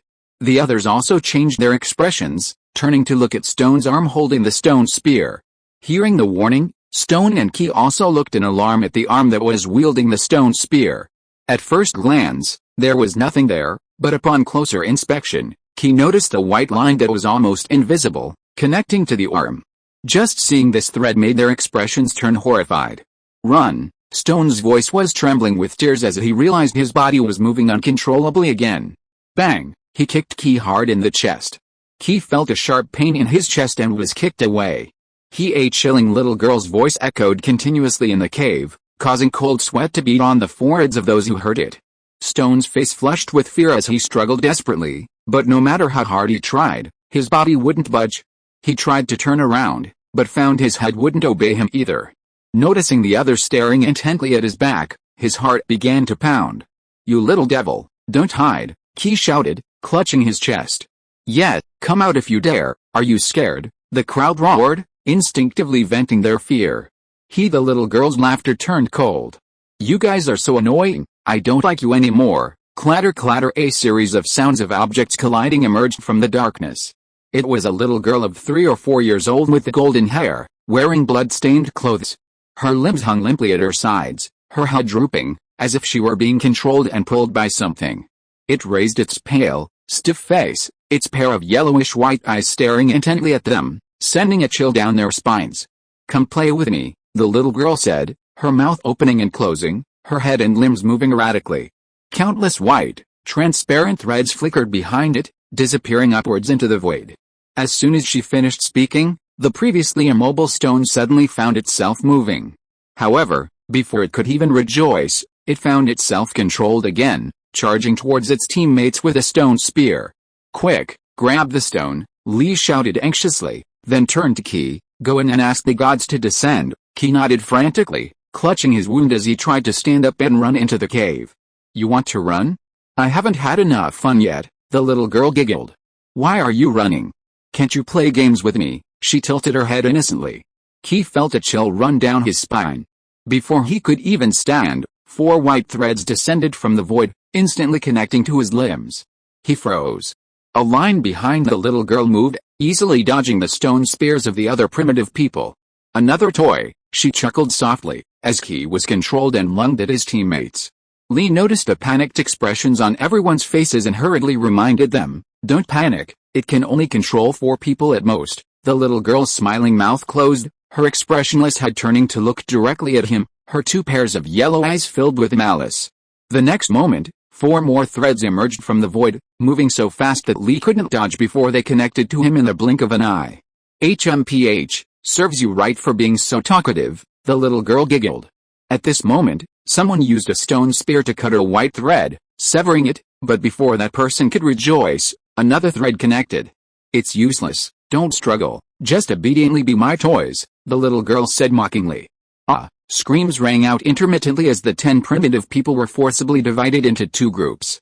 One side lunged forward recklessly, while the other was hesitant and unable to move freely, resulting in a stalemate. You bastard, you'll die a horrible death sooner or later. You're doomed when the gods descend, the stone roared in grief and rage. The little girl's expression changed slightly, then she giggled, covering her mouth and laughing. The eerie, chilling laughter echoed throughout the cave. It raised a hand to smooth its long hair, looking at the stone with disdain, as if it were a fool. Don't think I don't know, your tribe doesn't have a god at all. You little tribe of a few hundred people want to have a god? It's laughable, you can't fool me, the little girl was smug, laughing uncontrollably, her body contorting wildly. It knew beforehand that this tribe had no god, which was why it dared to come, otherwise, even if it had a few times the courage, it wouldn't dare to provoke a tribe with gods. These few lowly reptiles thought they could deceive its noble self? They were as adorably foolish as idiots. With a playful attitude, it didn't intend to quickly eliminate them, but rather to slowly torment them to death. That would be more interesting, and it loved the color of despair. Before long, the 10 people in the arena were covered in wounds, blood flowing freely from their bodies. God, save us, the stone cried out in despair. The others who heard it also changed their expressions, their despair turning to hope. Great God of light, please descend and destroy this monster. God, the primitive people prayed in unison. The little girl scoffed.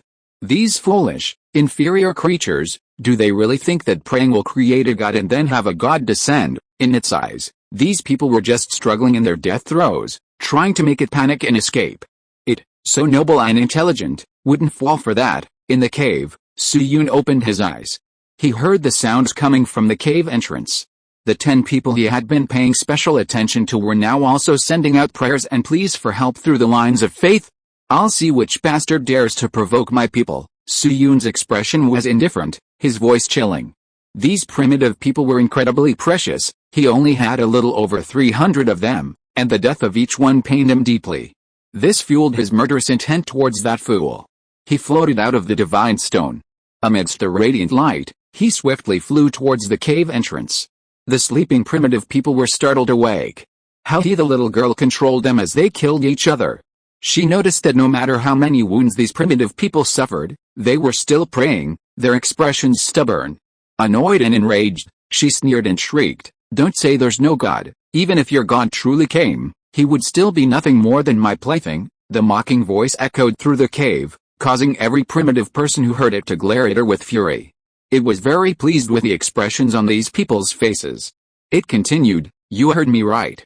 Even if your God came, he could only be mine." "Oh, is that so?" A cold and indifferent voice echoed indifferently at the entrance of the cave.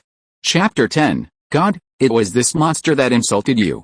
Hearing the voice, the primitive man and the little girl, who were about to shout angrily, froze and looked into the cave. Light slowly seeped from the cave entrance, instantly illuminating the dark opening. A figure shrouded in light, dressed in flowing white robes, slowly descended from the sky. Those who witnessed this had varying expressions. The primitive man was moved to tears, overjoyed and excited. The little girl, however, was incredulous.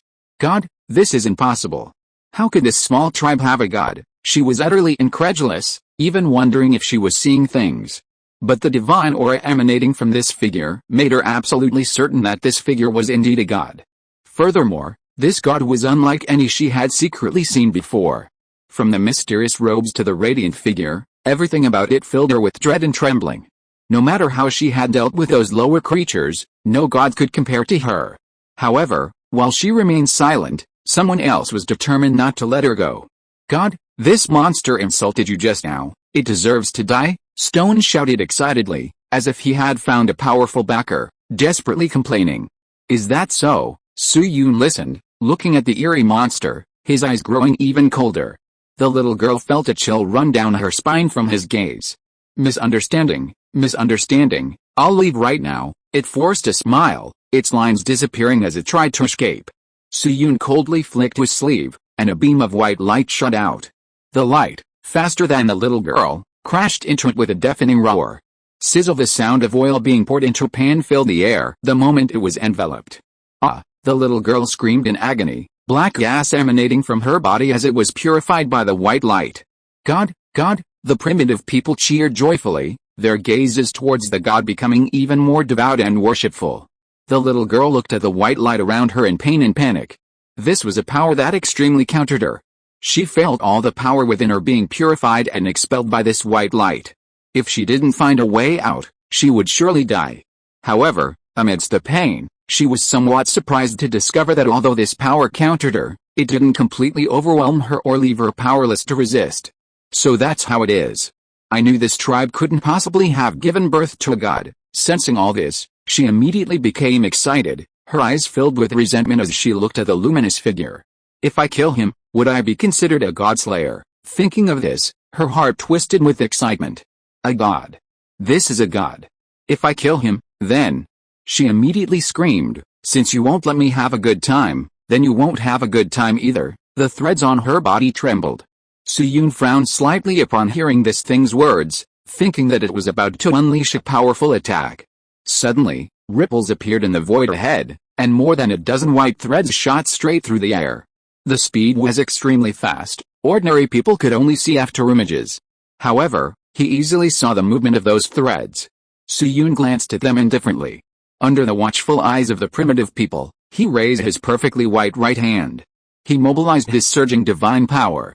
The primitive people were tense, and the little girl was excited. He opened his palm and pointed it forward. In the blink of an eye, a dense white light bloomed, and a white light shield formed in front of him. Swish, swish, swish. The white thread stuck to the shield, making a series of taut sounds, unable to move an inch. How is this possible? How can you be so strong? The little girl's eyes widened, looking at this scene in disbelief. The gap between God and it was really that big? Its face was full of resentment. A dying struggle, Suyun said softly, and suddenly swung his right hand outward. The white light shield collided with the white threads, directly sweeping the white threads away. Bang! The shield, carrying the white threads, crashed into the cave wall with a loud bang. You are too weak, Suyun said bluntly. This monster couldn't even instill a sense of danger in him, making him think it was incredibly powerful, all show and no substance. Hearing this, the little girl was so angry she wanted to vomit blood. You call this weak? Compared to me, you gods are the real monsters, it roared venomously. Suyun ignored the monster's words and coldly said, since you're so useless, you can disappear. He raised his palm again. This time, he mobilized 1/3 of the divine power within his divine core. A dense white light instantly bloomed in his hand, illuminating the pitch-black night, like a white sun. The little girl felt a powerful force emanating from that white light, and a sense of danger surged within her. No, with a scream, it turned and tried to escape without hesitation. Suyun waved his hand, and the white light enveloped and caught up with the monster. Amidst continuous screams, the little girl's body gradually melted under the light, turning into wisps of black mist that began to dissipate. Its face was filled with despair. At that moment, the despair on the little girl's face was so similar to its favorite color. Not long after, the monster completely melted and disappeared before the astonished eyes of the primitive people. So powerful, truly worthy of being a god, the stone murmured. The monster that had tormented them for so long was simply dealt with by a god with a wave of his hand. These primitive people, who had never seen a god in action, looked at him with even greater reverence and worship. The powerful aura emanating from the god's wave of his hand stirred their hearts, filling them with excitement and longing. After seeing the monster completely vanish, Suyun turned to look at the primitive people.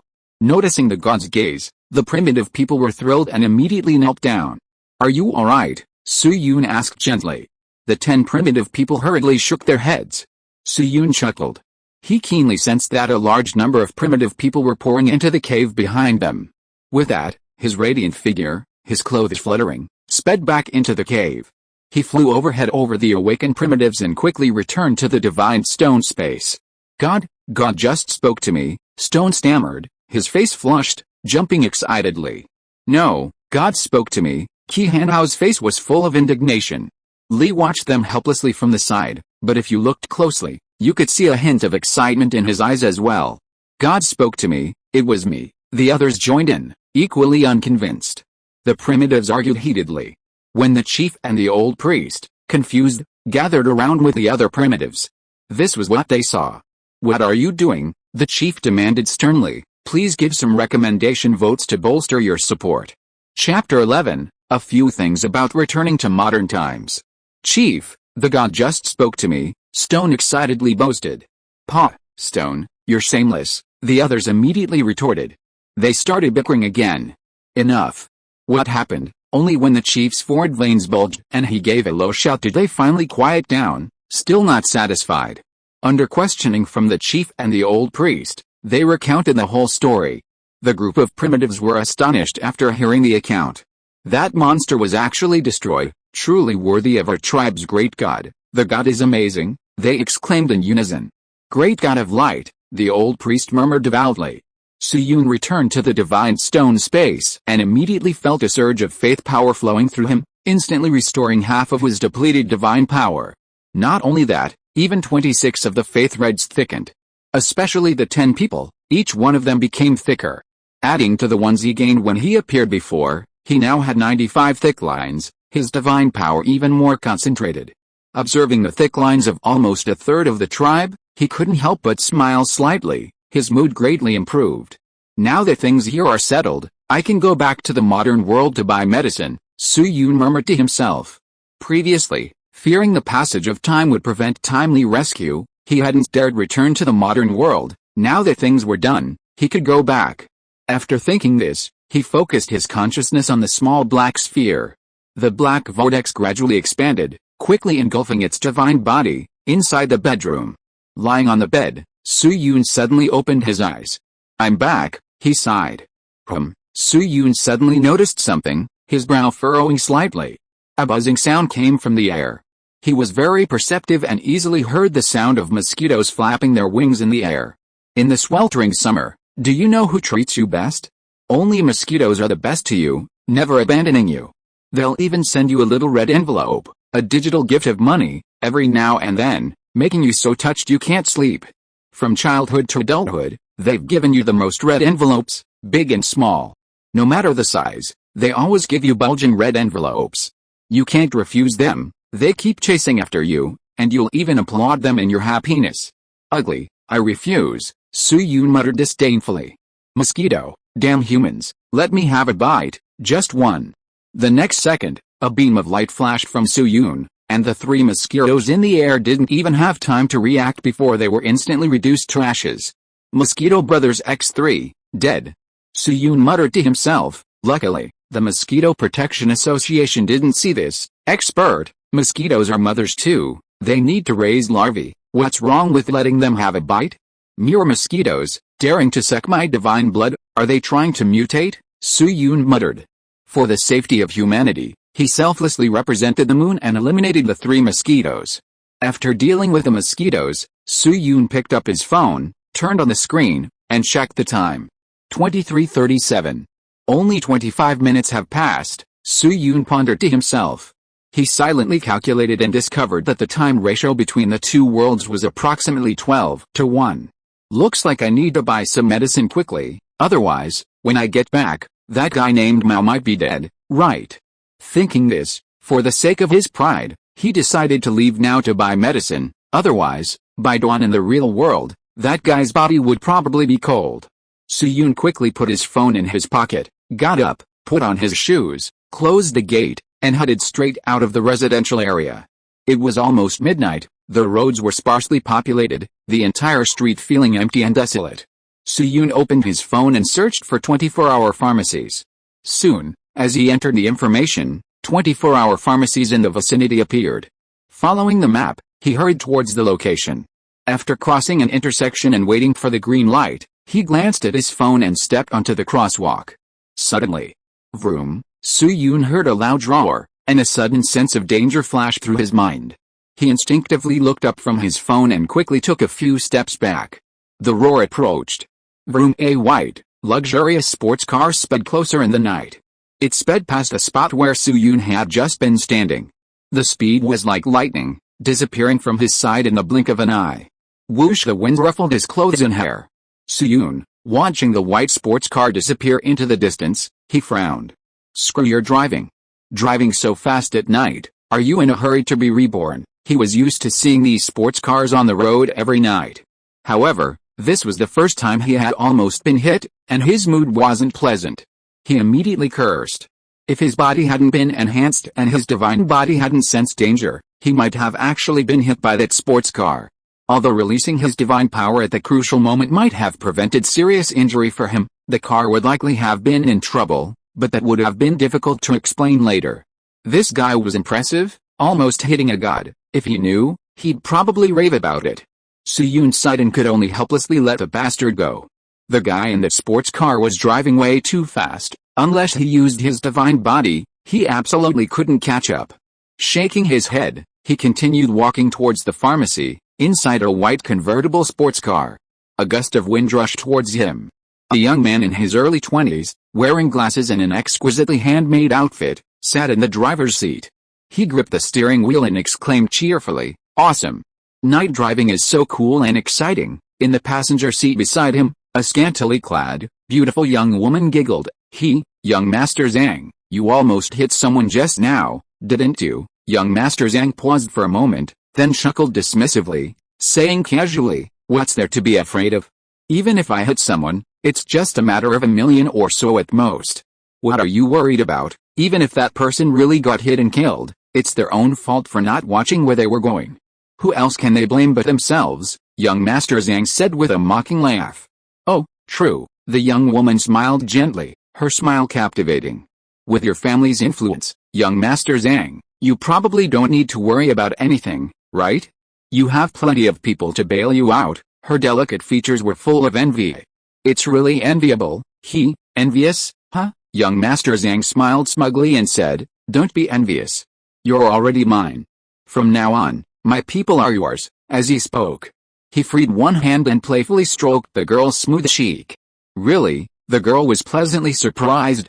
"Young Master Zhang, you're so good to me." She stretched out her slender arm and hugged young Master Zhang's right arm, resting her beautiful cheek on his shoulder. Young Master Zhang glanced at the girl's dependent look out of the corner of his eye, and his heart surged. Coupled with the thrill of the high-speed drive, an idea immediately struck him. "Why don't you sit on my lap?" he said meaningfully to the girl. The girl was slightly taken aback, thought for a moment, and immediately understood. "Young Master Zhang, you're so annoying. You're still driving." She lowered her head shyly. Zhang Xiao retorted with a double entendre, "Get on, we're driving the same way." "Zhang Xiao, you're so naughty." The girl covered her mouth and giggled like silver bells. She obediently moved and sat on Zhang Xiao's lap. Zhang Xiao's smile deepened, and he was about to engage in deeper conversation when a sharp bend appeared ahead. He frowned slightly, inwardly scoffing. He slammed on the brakes. However, the car didn't slow down, continuing to speed forward. "What's going on?" Zhang Xiao wondered, then slammed on the brakes several more times. But it was no use. "The brakes have failed," he shouted. The girl's smile froze instantly. "Zhang Xiao, you're joking." No, I'm not joking." Zhang Xiao frantically slammed on the brakes, shouting in terror, "The brakes really have failed." "What?" The girl's face paled. As the bend in the road drew ever closer, terror filled their faces, and they screamed in unison, "Ah!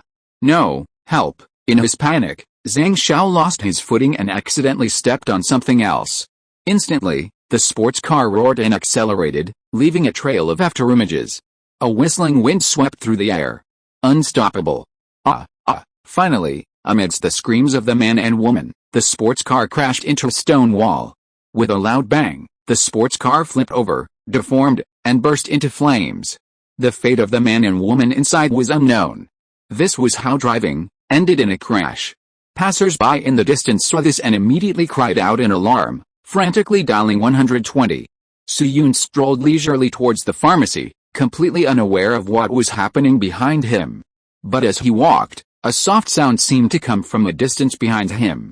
What was that sound? Thinking it was a hallucination, Soo-yoon blinked innocently, puzzled, and continued walking forward without a thought of turning back.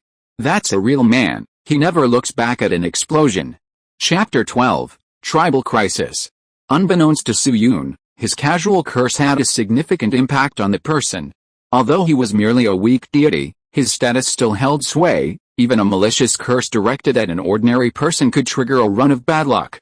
This outcome was simply due to the other person's bad fortune. Soo-yoon's words merely acted as a catalyst. Unaware of this, Soo-yoon walked towards the pharmacy. Along the way, he casually searched for medications needed for the infection, so he knew exactly what to buy. After walking for about 20 minutes, he entered the still-lit pharmacy. Reaching the cashier, he smiled at the clerk. "Hello, you have iodine, antibiotics, sterile gauze." The clerk quickly retrieved all the medications, kindly explaining their usage. Soo-yoon thanked him, scanned the code to pay, and left the pharmacy carrying a bag of medical supplies. Reaching a still-open convenience store, he paused, suddenly remembering something, and walked towards it. "Boss, give me a lighter." He spent $1 on a cheap lighter. Soo-yoon fiddled with it. On the road where he almost got hit by a car, a voice came from nearby. "So tragic, tisk tisk, you didn't see that car up ahead? Those 2 people died a horrible death." "Yeah, I heard they were rich kids." Not only was their sports car totaled, but they also lost 2 lives. Soo-yoon paused, glancing at the 2 men discussing, a strange look on his face. A thought suddenly popped into his head. Could it be that car? Was that sound just a hallucination? He recalled the crash sound. He'd thought it was a hallucination at the time. There were indeed 2 people in that car, and both were sports cars. Such a coincidence made him suspicious. So they really were rushing to be reborn? My bad. Soo-yoon's lips twitched. He didn't feel much about the deaths of those 2 people. It wasn't his business, so he just listened and let it go.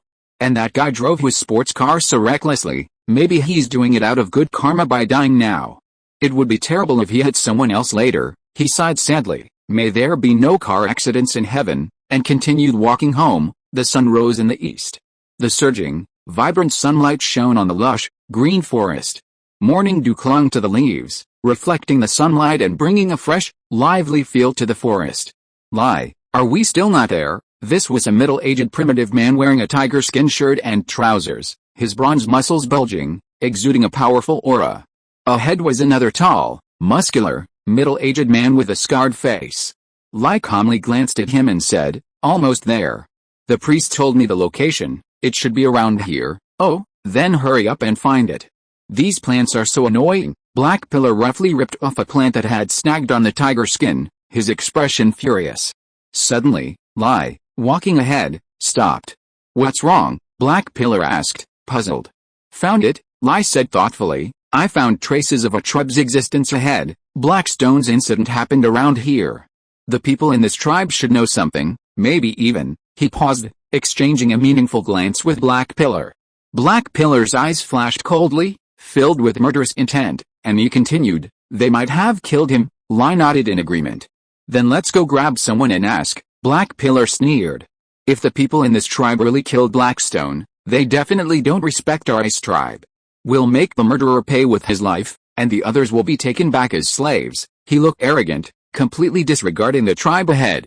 Indeed, their tribe was a 2,000-strong tribe with a god, far superior to this nameless, lowly tribe. They had their own pride. "Let's go." The 2 quietly circled the tribe, gathering information and asking someone along the way. Not long after, by a small river, the 2 of them found a woman washing things. She was middle-aged, her face etched with the marks of hard work and toil. He wiped the sweat from her brow with her right wrist, diligently washing a small animal skin skirt. "Almost done, Zio who can wear it tomorrow." After washing for a while, she looked happily at the now clean animal skin skirt. Her child was very playful and always got mud all over the animal skins. To make sure he could wear clean animal skins, she had left the cave early this morning and come to this nearby river to wash the skirt. She wrung out the water from the skirt, wiped her brow, and was about to stand up. But then, a shadow suddenly loomed over her. Lee was startled and panicked. Could it be a wild animal? She quickly turned around. Just as she turned, a rough, large hand suddenly grabbed her neck. She was pulled to her feet by the neck. Black Pillar grinned menacingly, looking at the woman as if she were a small animal. "Who are you?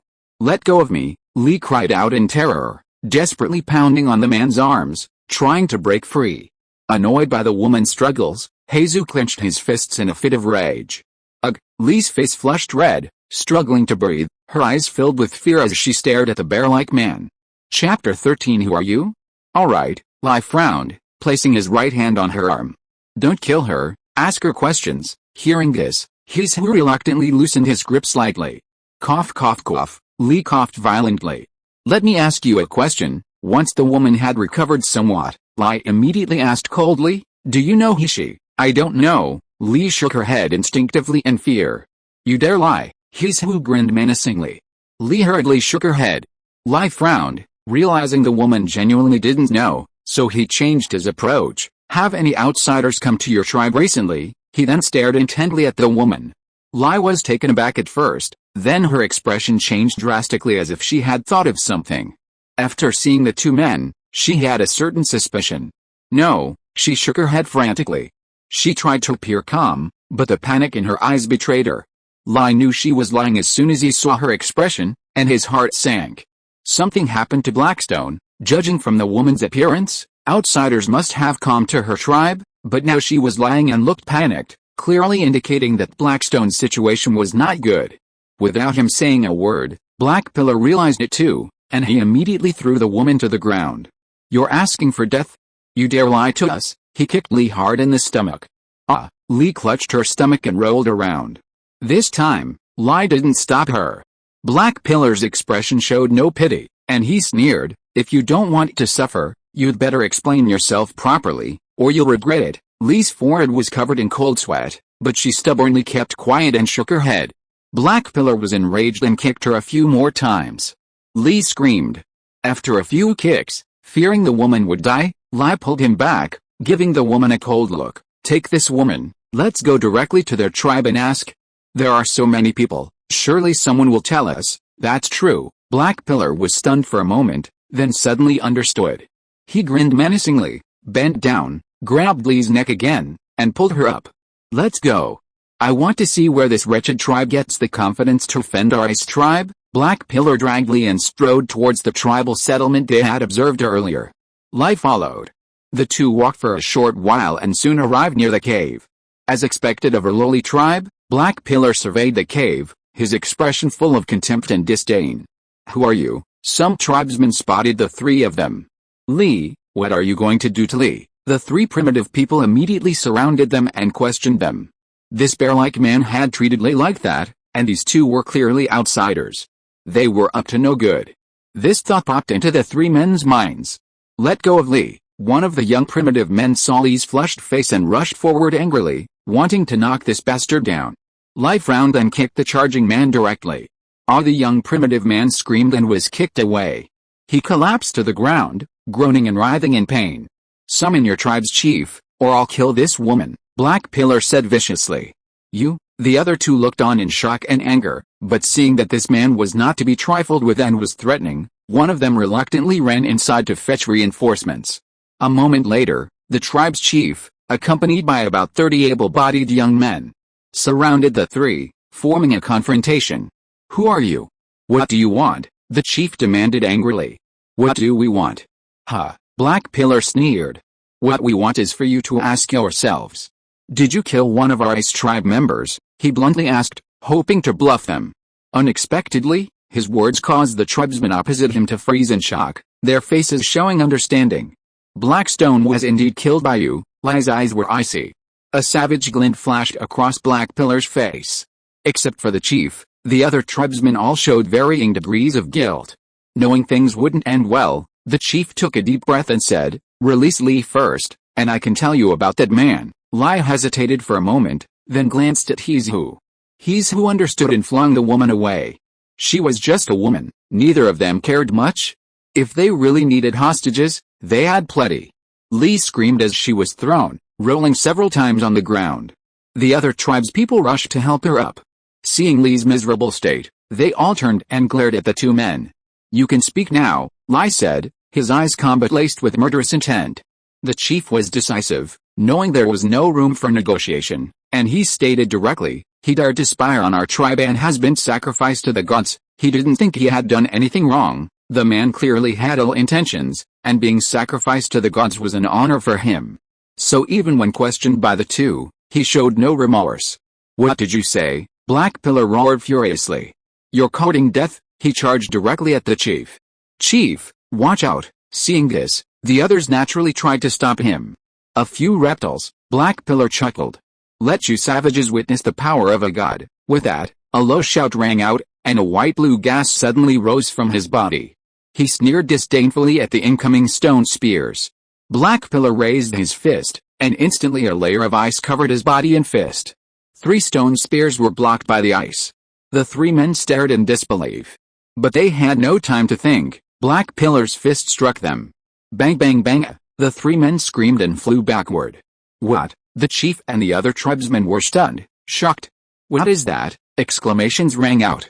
Black Pillar didn't expect to see the savages' gazes. His face was filled with smugness and contempt. I knew you savages wouldn't know what this is, he laughed mockingly. You dare to oppose our ice tribe like this? You're courting death. The chieftain and his men's faces turned ugly, some even looking at Black Pillar with fear. Suddenly, Lai spoke up, coldly asking, you said you sacrificed the black stone to the god. Black Pillar's smug expression froze slightly, a hint of seriousness flashing in his eyes. Did they have a god? No. Something felt off. Sure enough, the next second, Lai spoke. Chapter 14, The Power of the God of Ice. Since you have gods, how come you don't know what this is? Lai's eyes were full of mockery as he sneered.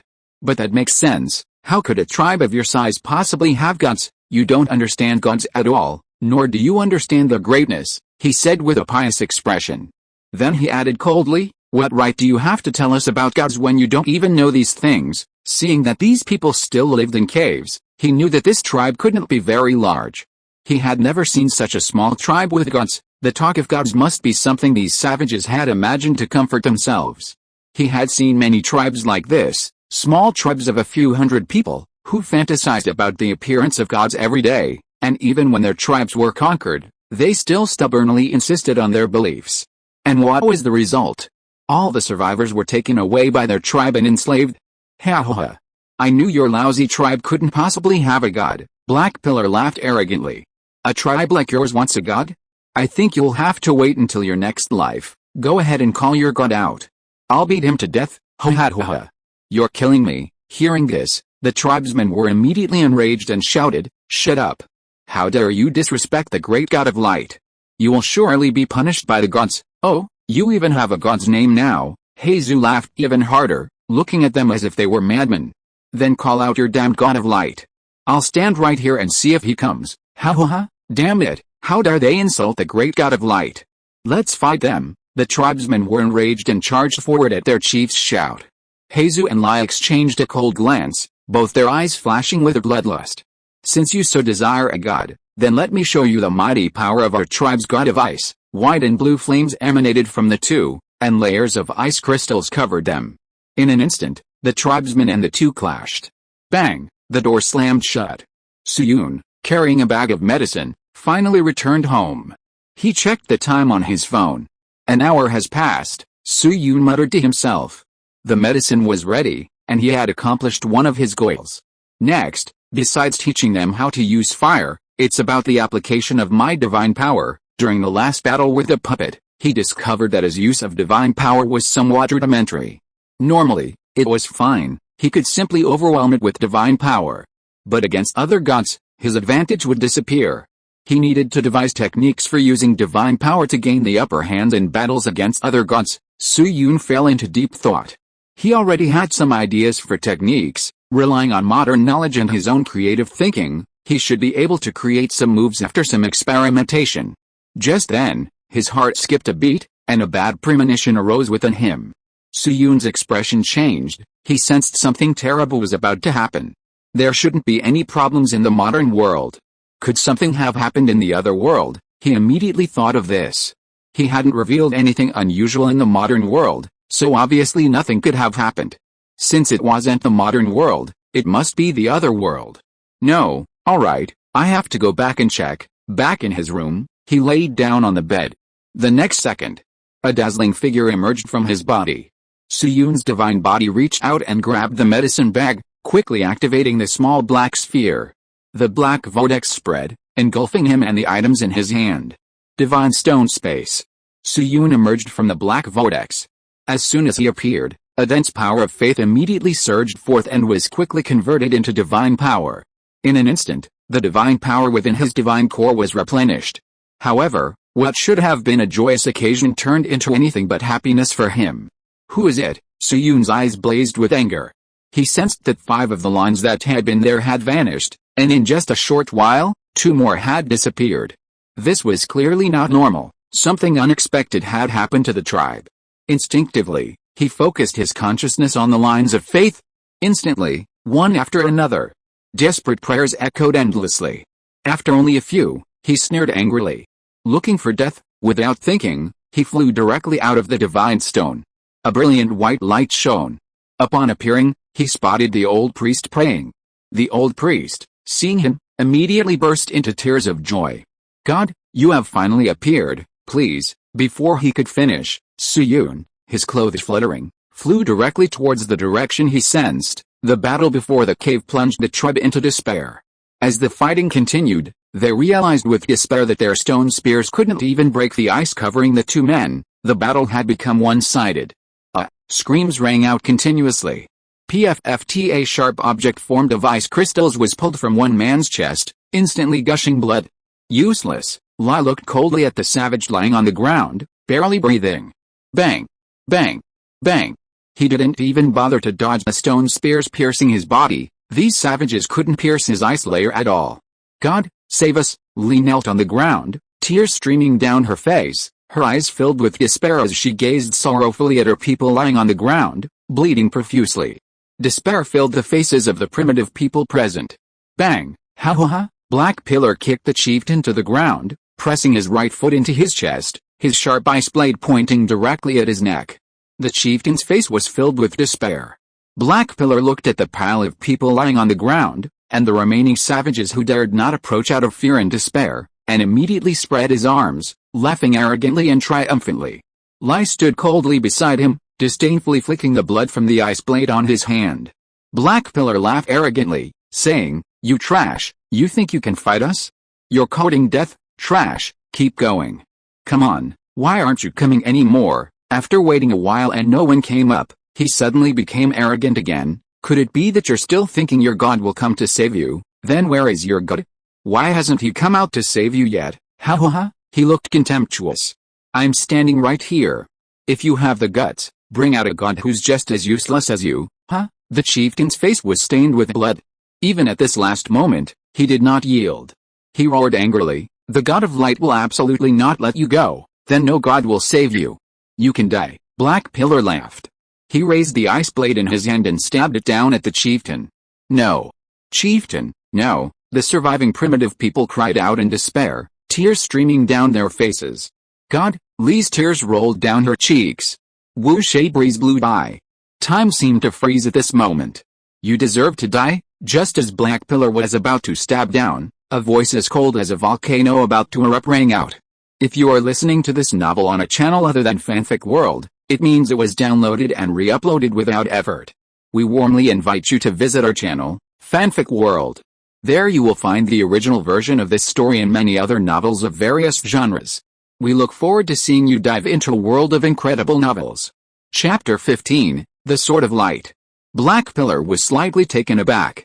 Before he could react, a beam of light rushed towards him. Bang! With a scream, he was sent flying backward by the impact of the light, crashing heavily to the ground and kicking up a cloud of dust. Black Pillar lay on the ground, stunned. If it weren't for the ice covering his body, he would have been dead. He was still shaken, looking at the melted and shattered ice on his body, and he could still feel a burning pain. "Who is it?" Black Pillar roared in shock and anger.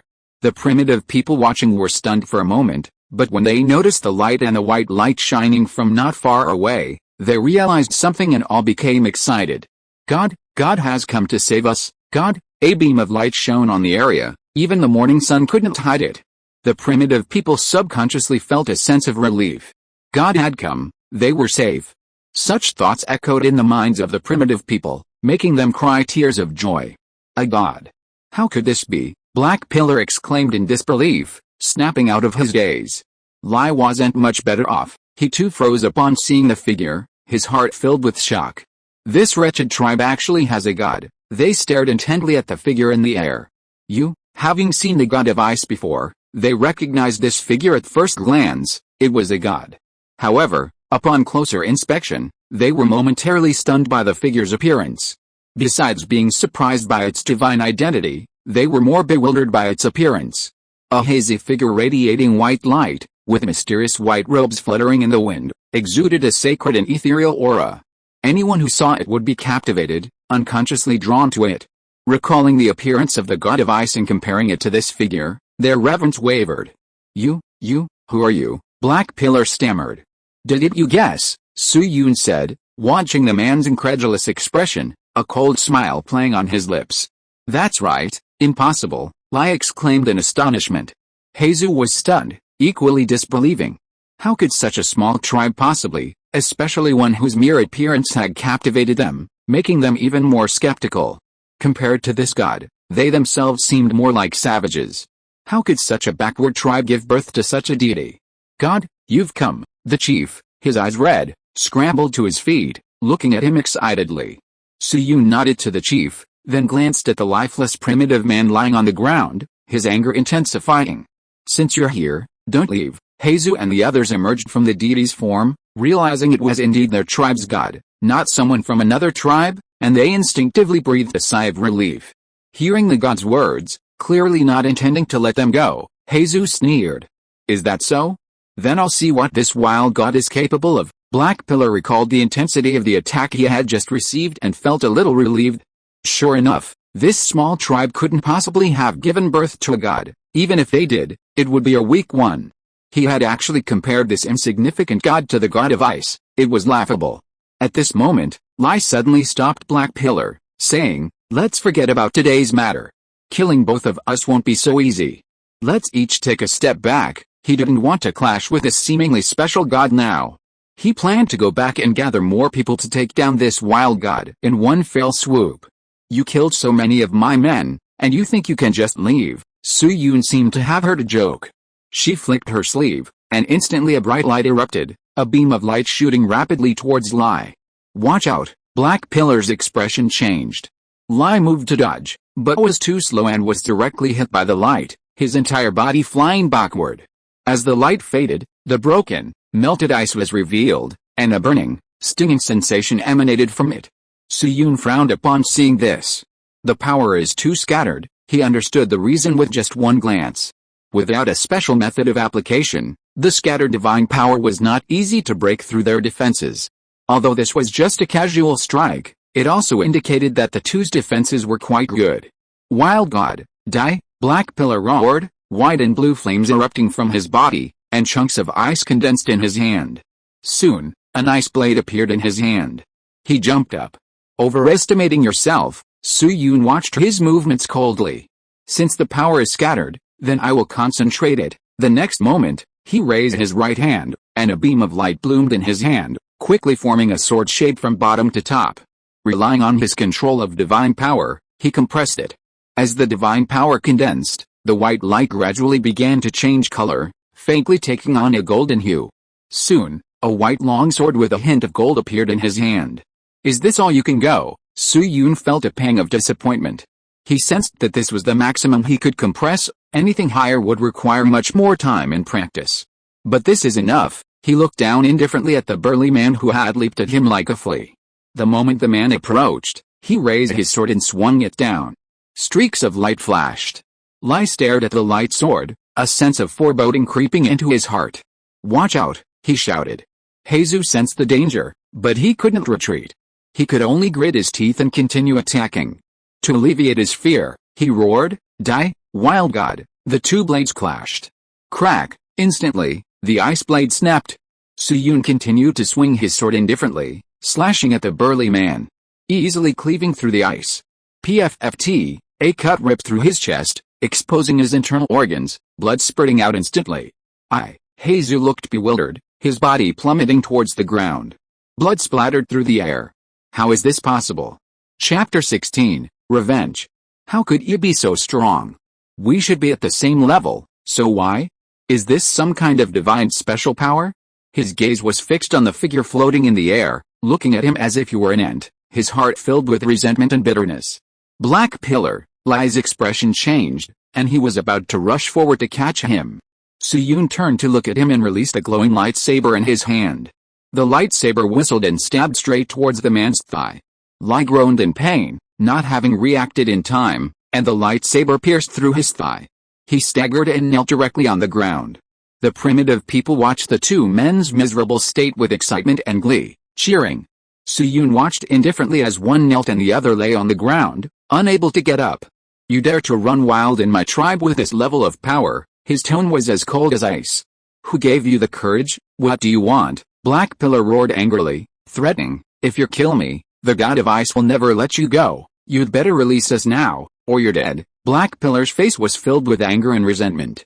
He was already short-tempered, but now he had completely lost his mind. "A threat," Suyun said indifferently. He waved his hand, and the lightsaber that had been stuck in Lai's leg was pulled back, and then it was pointed directly at him. "What do you want to do?" Black Pillar shouted in terror. Suyun's lips curled slightly. He waved his left hand, and a beam of light enveloped Black Pillar. Divine power pulled the man up from the ground. In Black Pillar's terrified gaze, he was controlled and brought in front of Suyun. He tried to struggle, but he couldn't move an inch. "You will suffer as many swords as you kill," Thud. Black Pillar screamed. The lightsaber, controlled by the sword, pierced through the ice, making a clean cut through the Black Pillar's abdomen. The wound was cooked by the lightsaber, the blood evaporating. The next second, the lightsaber was withdrawn. Thud. Suyun's face remained expressionless as he remotely controlled the sword again. Thud. A second stab into the abdomen. "You wild god!" "Ah!" The Black Pillar screamed in agony, trying to curse. Blood streamed down his body. Thud. Thud.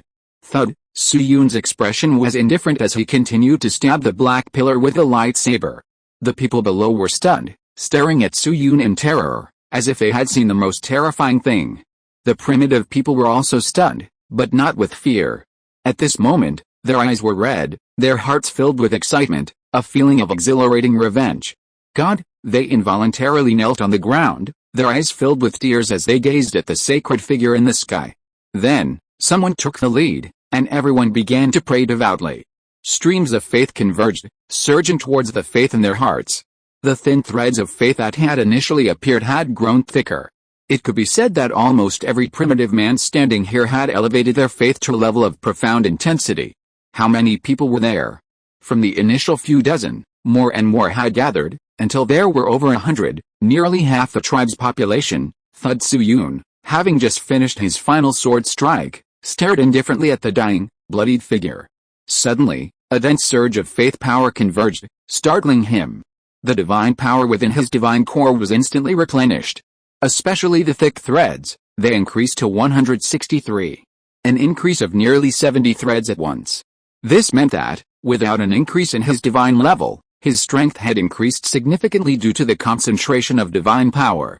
How could he not be overjoyed? Only then did he notice that the primitive men around him were kneeling on the ground, which surprised him. After a moment's thought, Suyun understood why they were behaving this way, and he couldn't help but laugh and cry.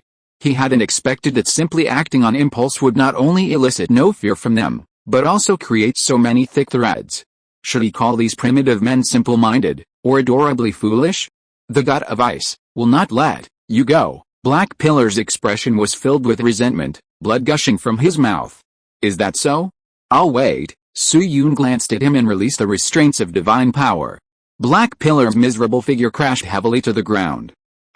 Just as he hit the ground, he unwillingly breathed his last, but his venomous eyes did not close, still staring intently at the sky.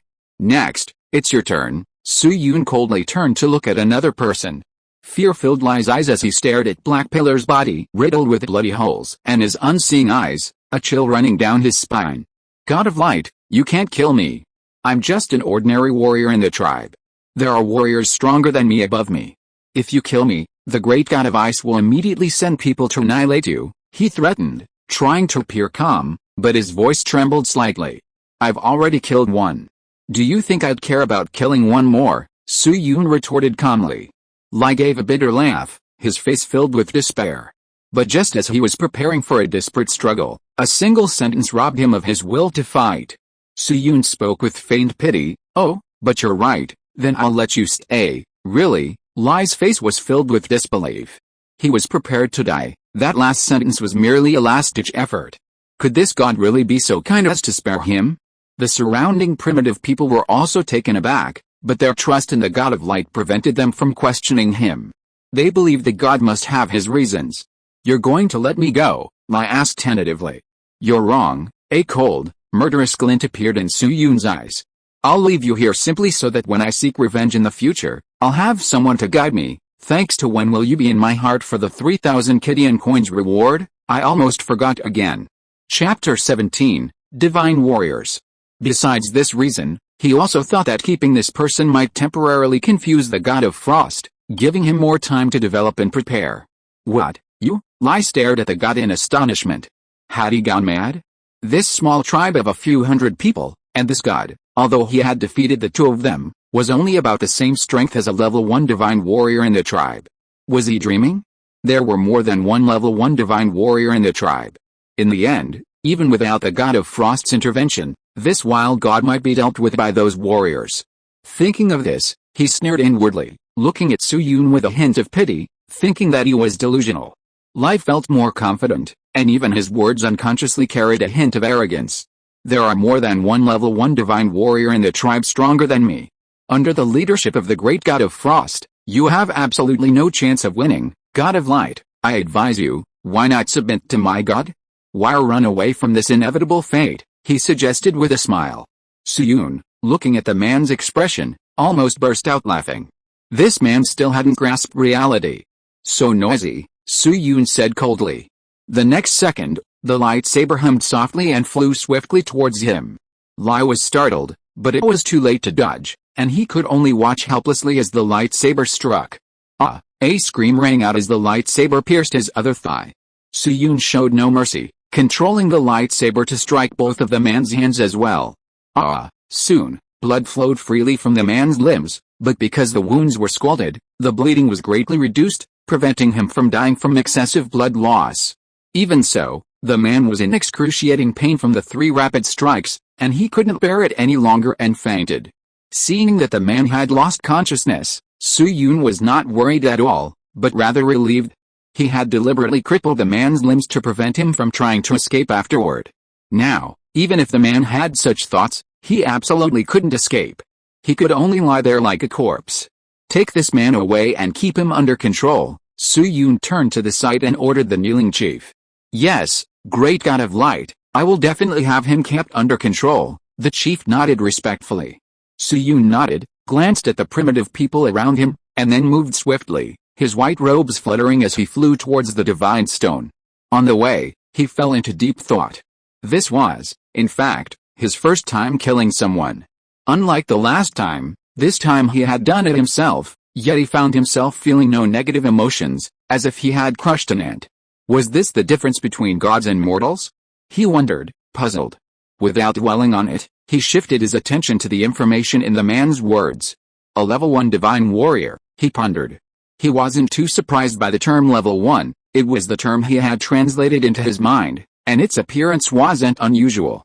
However, the information contained within it made him think of many things. "I wonder what level my strength is." That person said those level 1 warriors are stronger than him, so they should be about the same as me now, right? If even warriors are this strong, what about the god of Frost? Thinking of this, Su Yun couldn't help but feel a sense of apprehension. Could I be a level 1 god? No. That's not right. He immediately dismissed the thought. His strength was entirely due to the advantages of being a god. I should be about the same as that person now. If my divine spark turns completely crimson, then I will be a level 1 god, and that's the strength that a newly born god will possess. Back in the divine stone space, Su Yun muttered to himself, due to the number of believers, I'm practically a premature baby. Yet, the advantages of being a god allow me to crush mortals of the same level. Compared to those mortals, the advantages of being a god are simply too great. Even the power of these so-called divine warriors is simply bestowed by the gods. How did that god of Frost do that? Su Yun was curious. Bestowing power upon mortals wasn't surprising, but what intrigued him was how it was done. His ascension to godhood was so short, so brief, that he hadn't had time to study these things. As he pondered this, Su Yun suddenly realized something. Wait, the old priest's threads of faith seemed somewhat special. Could it be? He quickly shifted his consciousness to his divine space, looking at the old priest's clearly defined threads of faith. and subconsciously touched them with his consciousness. "Thank you, Great One," the old priest's prayers immediately echoed. Suyun ignored this. The moment he touched them, he had an instinctive understanding. He knew the function of this thread of faith. If you released the restrictions, the old priest could generate extraordinary power within his body through his faith. Suyun was stunned upon realizing this. Then overjoyed, the old priest gazed at his dead and wounded clansmen, a look of compassion on his face. He was with his clansmen, bidding farewell to these fallen members. From the surrounding primitive people, occasional sobs could be heard. "God will bless them," the old priest proclaimed devoutly. He led the way by kneeling, and the dark mass of primitive people followed suit. While primitive people didn't have the concept of reincarnation, they firmly believed that after death, people would exist in another form, though they couldn't see it. They also believed that the gods could see and would bless their deceased kin. That's why the old priest said the gods would bless and protect them. This could be seen as a beautiful ideal born from a fear of death. Suyun listened silently to the prayers, a moment of silence settling in his heart. Come to think of it, when he arrived at the scene, he hadn't seen a single primitive soul, not even the dead black pillar, which now seemed strange. During the last blood sacrifice, there were clearly souls. It's because they were specifically offered to me that I was able to receive them, Suyun pondered. Then, where did those vanished souls go? After thinking for a while without finding an answer, he shook his head, ceasing his thought. He refocused his attention on the old priest, and then, with a thought, released the threads of faith binding the old priest. Chapter 18 Sacrifices. The old priest, who was praying loudly, paused, sensing something amiss in his body. "Has my illness worsened?" he asked, his face filled with confusion. Unbeknownst to him, a faint white light was being born within him, a seed of extraordinary power. The power within him, though currently useless, would gradually grow stronger with continued faith, like the two people he had met earlier, capable of unleashing powerful light. Of course, Suyun hadn't been unaware of the potential problems that might arise from bestowing power so easily. Betrayal, for example. However, he also believed the old priest wouldn't easily betray him. Besides this strong faith and high degree of self-indoctrination, he was also unafraid of betrayal. Who was he? The god of light. For believers to use the bestowed power of light against him was wishful thinking. He could even extinguish their source of power simply by severing the threads of their faith. However, their level of faith already indicated they wouldn't easily betray him. If the old priest hadn't reached that level, Suyun wouldn't have been able to bestow power upon him even if he wanted to.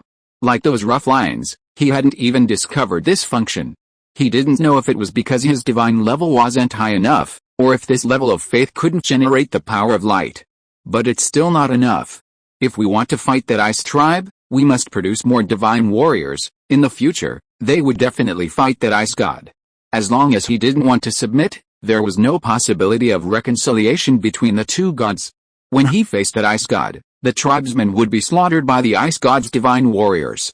If they didn't have the ability to protect themselves, even if he won in the end, it would be a Pyrrhic victory. So, they had to increase the number of divine warriors. But the condition for increasing the number of divine warriors was that they had to reach the same level of faith as the old priest. And what was the fastest way to increase faith? Suyun smiled and muttered to himself, "Looks like I'll have to show myself again." He had originally planned to give them fire today, but this incident delayed him. Now he could teach them fire and increase their faith at the same time. Suyun focused his consciousness on the old priest's line and transmitted a message. The old priest, who was performing a ritual for his tribesmen, paused. As the message arrived, he felt as if he were enveloped in light, floating in it, and a sense of comfort arose within him, a feeling of being incredibly close to God. In a flash of inspiration, he immediately knew this was a divine revelation from the God of light, a message sent specifically to him. He stopped what he was doing with a devout expression and knelt on the ground. "Gather your people, bestow gifts." Upon hearing the divine words, he suddenly understood and was overjoyed. The great God of light actually told me to gather my people, and then the God will bestow miracles and divine gifts upon us. My God, how merciful! The old priest praised the God of light in his heart. If Suyun knew what the old man was thinking at this moment, he would definitely spit blood in his face. God's miracle and divine gifts?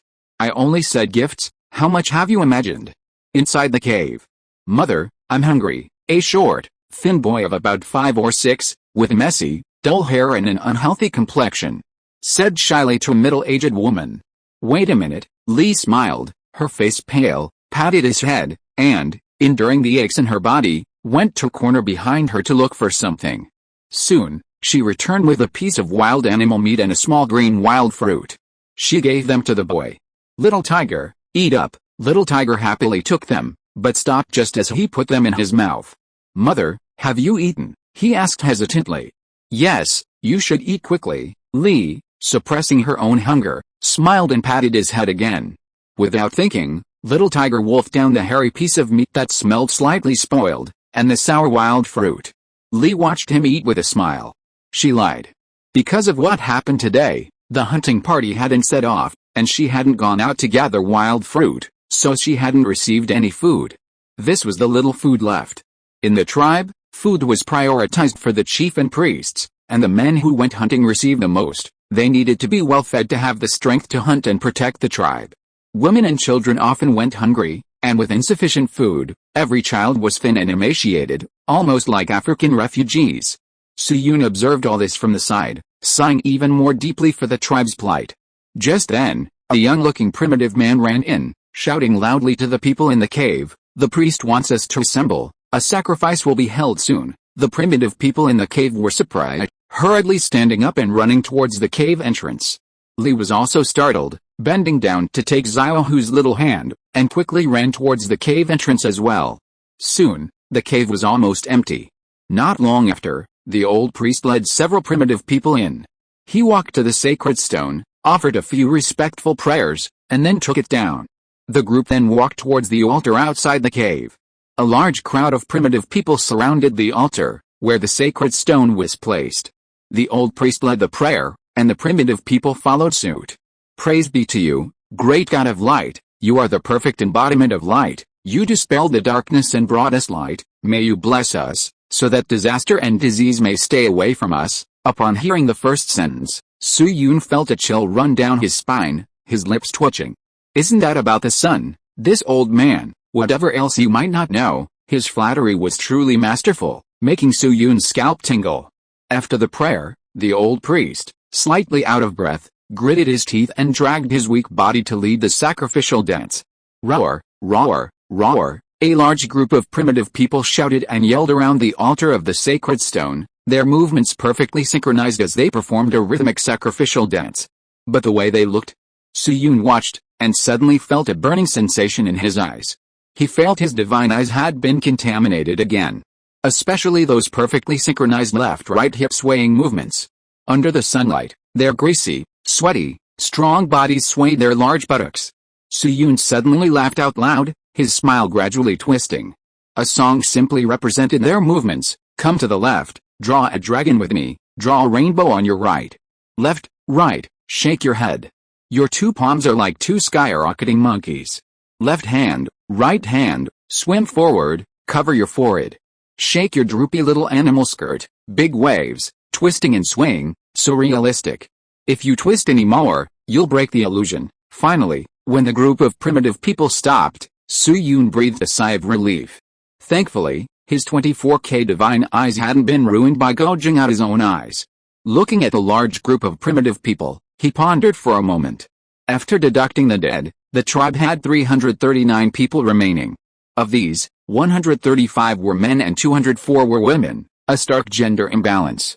Suyun quickly realized the reason. It was likely due to the high number of hunting deaths and injuries. Something else puzzled Suyun. He noticed that elderly people, regardless of gender, who were unable to work were very rare. He only found 7, which was unusual. Without time to ponder further, it was time for him to step in. He picked up a plastic bag, took out its contents, and waved his hand, releasing a non-aggressive beam of divine light. A white light lifted the contents. Suyun smiled slightly and floated out of the divine stone space. The chieftain, priest, and other primitive people kneeling on the ground all held their breath, watching the divine stone begin to glow. In an instant, the altar blazed with light. A hazy figure, radiating light, floated out from within. Suyun floated silently about 5 meters in the air. Soft light enveloped the primitive people in the blink of an eye. Although this was not the first time they had seen it, the primitive people were still amazed. Chapter 19, the brainwashing master. Besides the fact that this was their god, they also saw something in this figure that they lacked, something they didn't know how to describe. But just comparing themselves to him made them feel ashamed. Suyun looked down at the primitive people, smiled slightly, and said, "My followers, you know those two people from today, right?" The primitive people were taken aback. Although they didn't understand what their god was saying, they still nodded. Suyun said calmly, "Those two are followers of an evil god, sent by the evil god to deal with our tribe." What? An evil god? The primitive people were surprised to hear evil god, knowing that the two were sent by an evil god, and remembering their dead tribesmen, each of them showed anger. That evil god is called the god of ice, a deity who wields the power of ice, the power used by the two followers you saw today. Suyun casually categorized the other party as an evil god. Although he didn't know if evil gods existed in this world, if he said someone was an evil god, then that person was an evil god. It was that unreasonable. If the other party didn't actually possess divine status, he would have considered deifying him as a false god. A sudden, vague idea popped into Suyun's mind. Perhaps we can do this in the future, he thought. Great god of light, what should we do? The old priest, true to his reputation as the #1 lackey, immediately responded with a worried expression. "Don't worry, when that evil god attacks, I will protect you," Suyun promised calmly, his tone suggesting that the god of ice was nothing more than a casualty, easily dealt with by him. However, the truth was that he was somewhat worried about that god, who was at least at level 1, perhaps even level 2. The primitive people were initially moved, then their faces showed panic. "This won't do," Suyun frowned, noticing their worried expressions. If they were like this before the war even started, wouldn't they be at a disadvantage from the start? To change their minds, Suyun's thoughts raced, and then a flash of inspiration struck him, a smile appearing on his face. "My believers, do you think ice is more powerful, or light?" The primitive people, lost in thought, fell into deep contemplation upon hearing this. "Light is more powerful," a man shouted after a moment. "Yes, light is more powerful," the others echoed. Suyun's lips twitched. He could tell at a glance that these people hadn't grasped the difference between the two. They were simply prejudiced by their preconceived beliefs and assumed he was more powerful. He had no choice but to painstakingly explain further, otherwise, he wouldn't achieve the desired effect. Suyun released his divine power, his body radiating a burst of light that enveloped everything around him. He gently instructed, "Do you know where in this world, besides winter, can you find ice?" The primitive people shook their heads in unison. They did know this, they hadn't seen ice except in winter. Suyun continued, "Then tell me, where's light, and when does it exist? Isn't light present during the day?" Just as they thought of this, the primitive people paused, their faces showing sudden realization. The contrast between the two made the great god of light seem even more immense, and the god of ice seem utterly insignificant. "Tell me, which one is stronger?" "Light, light," the primitive people shouted in unison. This time, they didn't hesitate at all. In their hearts, light was the most powerful. Seeing the positive effect, Suyun's lips curled into a slight smile, and he immediately launched his final attack. "Then let me ask you again, what would happen if the world lost its light?" The primitive people gasped for breath, just a moment's thought filled them with inexplicable fear. This was a fear etched into their very being. Even though they didn't know that without light, the world would fall into death, all things would wither, and most plants and animals would die, they instinctively knew that without light, they would not survive. They would die. Just those two words made them gasp for breath. Seeing that the effect wasn't great, and that continuing would only have the opposite effect, Suyun didn't reveal the world's fate. He comforted them, "All right, don't worry. As long as I, the god of light, am here, you will never lose your light." Hearing this, the primitive people finally relaxed completely. Yes. With a god present, how could we lose our light? Thinking this, they were filled with excitement again. "God, you are the most powerful. Yes, that trashy ice god is absolutely no match for you. Praise be to you," they shouted excitedly, their expressions full of fanaticism and worship. Suyun's perfect face smiled slightly, and the surrounding light softened. A fanatical atmosphere filled the area. Feeling the rich power of faith and the increase in the strength of the crowd, he was in a great mood. "Looks like I have a talent for education," Suyun muttered to himself. Having achieved his goal, he smiled and asked the believers, "You should have witnessed the power of those two evil god followers. Do you want to possess it?" Upon hearing this, The primitive people became even more excited, looking at the great god with fervent anticipation. In the limited minds of primitive people, that power was what they longed for most, especially those who had experienced that battle. The simple thought that with that power, they would no longer fear beasts and monsters immediately took hold in their minds. Yes, with a shout from a burly primitive man, the other primitives abandoned their reserve. Their faces flushed as they shouted yes. Seeing the atmosphere was lively, Su-Yun nodded to himself. He said, "Today I will bestow upon the priest the power of light. He will possess the power to wield light." Although the old priest already possessed the power of light, doing it too casually would make it less precious. Even if only the old priest had met the requirement, it couldn't be rushed. There had to be a sense of ceremony. So he said this, and there was another reason as well. As the saying goes, doing good deeds without leaving a name is like wearing fine clothes in the dark. Missing such a good opportunity to enhance faith would be a disservice to the country's 9 years of compulsory education. From a young age, we were taught that good deeds must be remembered. What? The priest? The primitive people gasped in shock, their eyes filled with envy and jealousy as they looked at the old priest. Especially their chief, whose rugged face was full of resentment, yet his gaze towards the god was fervent and burning. He hoped the god would look down at him, at his tall, powerful, and robust physique, so unlike the old priest, who was practically skin and bones. He desperately hoped the god would abandon the priest and take a liking to him. This was the power of light. Looking at the radiance surrounding the god, the primitive people were filled with envy. The old priest possessed such power, would he one day become like the god? The thought filled them with a bittersweet feeling. If Su-Yun knew what they were thinking, he would definitely tell them they were overthinking it. The old priest did indeed possess the power of light, but its nature was far inferior to divine power, let alone capable of transforming them from savages into modern humans. They would remain as they were. The idea of possessing the radiance and clothing that Su-Yun had was unrealistic. The old priest listened blankly to the god's words, still unable to process what was happening. The god had actually bestowed upon him the power of light. He trembled with excitement. The primitive people murmured amongst themselves. Su-Yun, of course, noticed the fervor in their eyes. Seeing that the time was right, he commanded in a low voice, "Silence." His voice carried an air of authority, instantly silencing the murmuring crowd. Su-Yun turned to the old priest. "We can begin now. Are you ready?" The old priest, suppressing his excitement, nodded eagerly amidst the envious glances of the onlookers. Su-Yun pondered for a moment. We need a special effect here." With a wave of his hand, a beam of ordinary white light, devoid of any power, shot towards the old priest. "This is," the old priest exclaimed in surprise. The moment the light enveloped him, he felt a warm sensation wash over him, a wave of comfort washing over him. "So comfortable, so warm," the old priest murmured softly, his face filled with a dazed look. Hearing his voice, the primitive people became even more envious, their eyes reddening with envy. Su-Yun's lips twitched, and he muttered, "Comfortable, isn't this just ordinary white light?" "White light has hidden properties." He swore it really was just ordinary white light, the kind without any power. The old priest's murmur made his eyelids twitch, amazed by his imagination. But since that's how it is, he might as well go with the flow.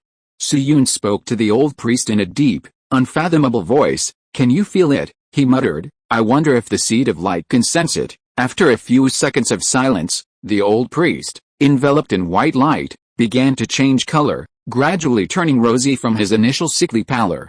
"I can feel it." The old priest looked up excitedly, his eyes filled with worship as he gazed at the great god of light. He exclaimed excitedly, "I can feel it. My body is full of power. Even my illness has improved a lot." The old priest, with tears in his eyes, praised loudly, "Thank you, great god of light. You are so great, so omnipotent.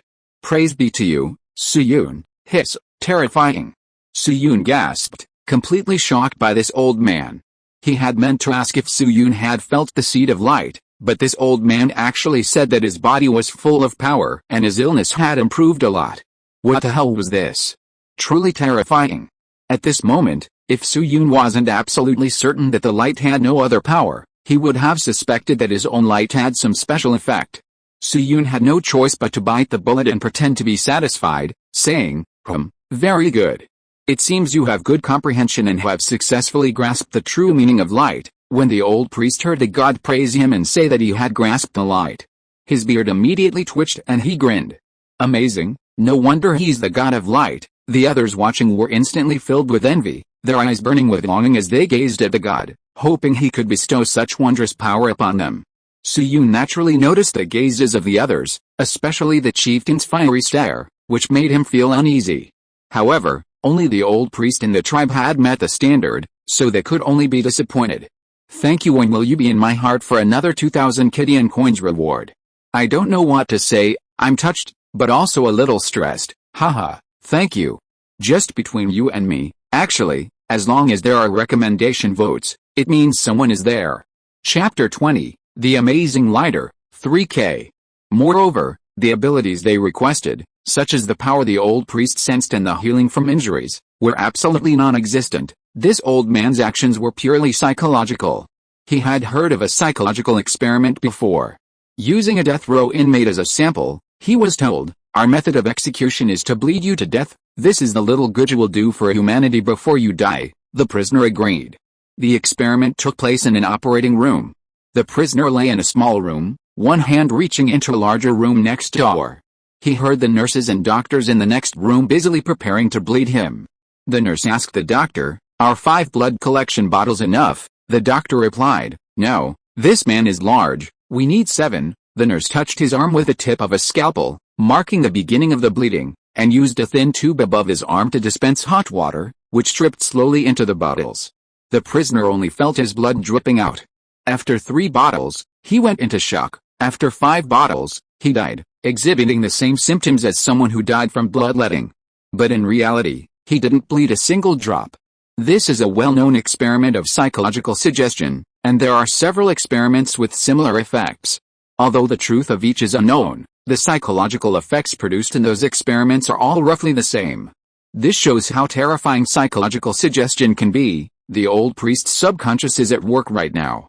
The seed of light within his body is still too weak to achieve this effect.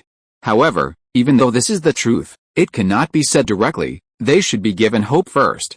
Suyun pondered for a moment and said softly, "You don't need to be disappointed. As long as you are devout enough, some of you will possess this power in the future." The primitive people were initially a little disappointed, but then their eyes ignited with fighting spirit. Everyone wanted to be devout enough as the god had described, so as to obtain this magical power. After dealing with the old priest, Suyun turned his attention to his surroundings. Due to the obscuring light, the primitive people did not notice several items around him. After glancing at the items, he turned his gaze to the cheap green plastic lighter. With a thought, a white light lifted the item to his front. Suyun extended his right hand and caught the lighter. "Priest," Suyun said calmly. "Great God, what are your commands?" the old priest asked devoutly, his face flushed. "This is a gift for you," Suyun said, tossing the lighter aside. A white light caught it and carried it to the old priest. "This is," the old priest exclaimed in astonishment, looking at the object. "What a beautiful thing, what a beautiful color," he exclaimed in admiration. The object, with its beautiful green color and mysterious appearance, amazed him. Suyun's lips twitched. "I didn't realize this old man liked green," he was about to explain. "This is a lighter, God, is this a divine artifact you bestowed upon us?" the old priest asked nervously, rubbing his hands. Suyun's mouth fell shut. "God, this divine artifact, why bother? Why are you forcing me like this?" Suyun sighed, on the verge of tears. He was truly astonished by the old man's wild imagination. Seeing the old priest's expectant and excited expression, he had no choice but to. "You're right," Suyun said. Forcing himself to speak, his words muffled. To save face and to avoid disappointing the old man, he could only forcefully admit it. "A 1 yuan green lighter, I'm a divine artifact, in a sense, this lighter was indeed a divine artifact for the primitive people who had no fire. Fire appearing out of thin air, are you scared yet?" The old priest was overjoyed, carefully accepting the green lighter as if it were a priceless treasure. The other primitive people stared wide-eyed at the lighter, as if trying to see something extraordinary. Suyun noticed the old priest's confused expression. He thought for a moment, then channeled his consciousness into the old priest's thread of faith, explaining how to use the lighter. The old priest was startled, instinctively glancing up at the god, then clumsily fiddled with the lighter. During this process, his several foolish attempts made Suyun want to rush down and light the lighter for him. Fortunately, after a few corrections, The lighter finally lit, bringing him a sigh of relief. Snap! The old priest pressed the lighter, and the next second, he was terrified, staring in horror at the strange red object, his hand trembling so much he almost dropped it. The other primitive people watching were also startled. "This is fire," Su-Yun explained calmly.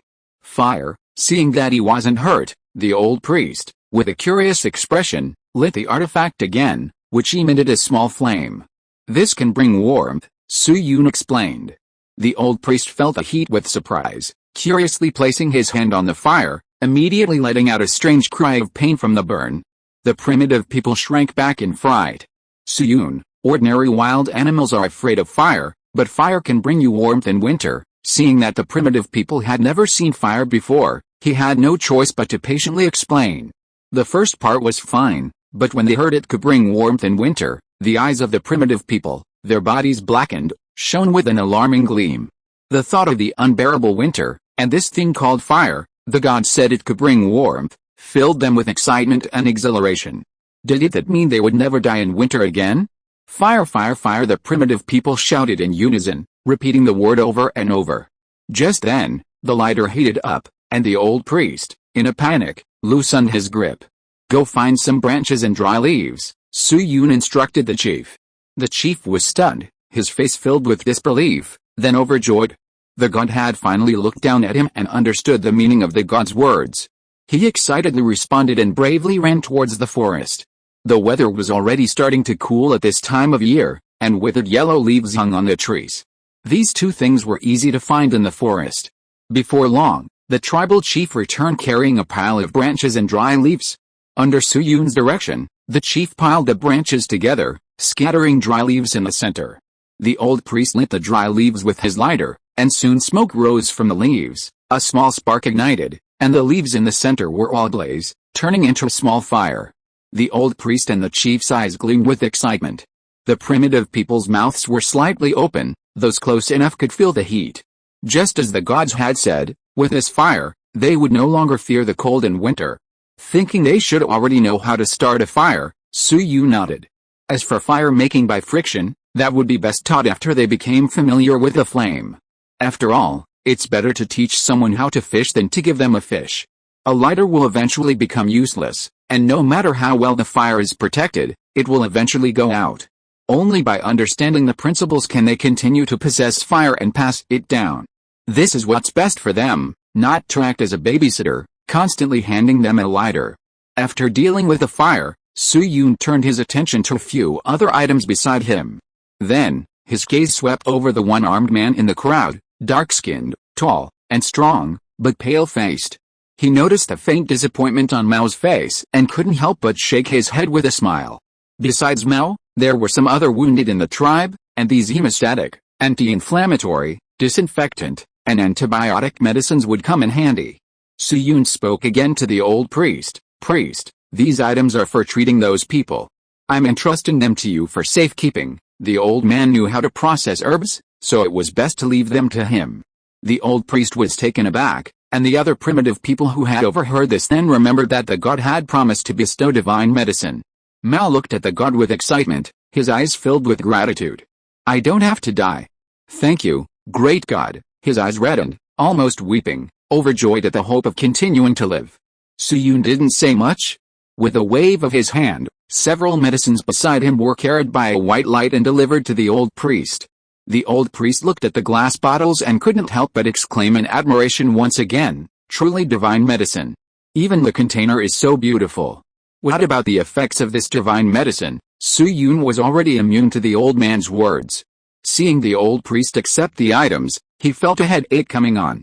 How am I supposed to explain these things? Even he had studied them for a while before figuring out how to use them. If he were to explain to the old priest now, it would take until dark. But he couldn't very well do it himself, that would lose his authority. In short, he was having a headache. Su-Yun tried explaining a few things, and sure enough, after a few sentences, the old priest was completely confused. Su-Yun sighed inwardly, "If only I could possess people. In mythology, gods could descend into the bodies of mortal believers. Perhaps I can give it a try," Su-Yun thought, his mind racing. He thought of the threads of faith, maybe they could transmit consciousness, it might actually work. and that would make things much easier for him. Thinking of this, he felt a growing urgency. With a research-oriented mindset, he focused his consciousness on the thread of faith. After a moment's hesitation, he controlled his consciousness, attempting to move deeper into the thread. Please give this a recommendation vote to support it, Chapter 21, Divine Descent. In an instant, Suyun's expression froze slightly, a moment of distraction washing over him. Success. In that instant, he felt as if a small part of his consciousness had been split off. Following the lines of faith, his consciousness abruptly entered an unfamiliar body. A feeling immediately surged through him. It was somewhat like sleep paralysis. His consciousness was in that body, but he couldn't control it. Simultaneously, he also discovered a consciousness much weaker than his own. Suyun subconsciously glanced at the old priest, surprised to find that the old man hadn't noticed anything amiss. After a moment's thought, he knew that if he wanted, he could immediately suppress the old priest's consciousness and control this body. This is somewhat like being possessed by a ghost, or a weasel or something similar, Suyun muttered to himself. However, his was definitely more advanced than those. His main consciousness was still in the original body, but a small part of it had split off. He controlled two bodies simultaneously without any sense of confusion. It was truly wondrous.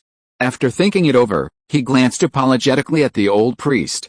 He easily suppressed the old priest's consciousness, even with only a small portion of it, without much resistance. This was probably related to the old priest being his follower, which explained how easily it was done. In the arena, the old priest's eyes glazed over, his expression changed, and his entire demeanor underwent a dramatic shift. My body, what happened to me? The real old priest was stunned. He had suddenly lost control of his body, as if he had become an outsider. Suyun, listening to the voice in his mind, was surprised.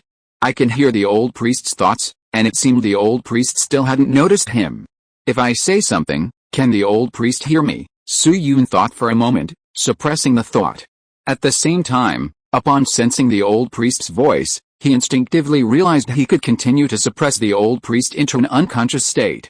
But for consideration, he didn't choose to do so. At this moment, a strange sensation on his hand immediately brought Suyun back to reality. Because of his momentary distraction, he lost his grip, and the medicine slipped from his hand. The primitive people were startled and cried out in alarm. Ah, careful! Suyun had just taken control of this body and hadn't even had a chance to experience it before being startled. Without thinking too much, he instinctively mobilized his divine power to catch the falling object. Huh? Suyun's face showed some surprise. A white light emanated from his body, and in the blink of an eye, he caught the medicine. Suyun was stunned. In that instant, he felt the divine power within his divine body being controlled by his subconscious through the threads of faith, being mobilized and transmitted to the old priest. This meant that in the state of divine descent, he could also use divine power. The threads of faith were essentially acting as pipes, transporting divine power. The amount of divine power mobilized by these threads of faith is quite different from that of my main body, Suyun frowned. After experiencing the divine body's ability to output divine power at will, he immediately felt uncomfortable with the output from these small condenses of faith. The threads of faith restricted his power. The true old priest within him froze. The white light surrounding his thin body shocking him.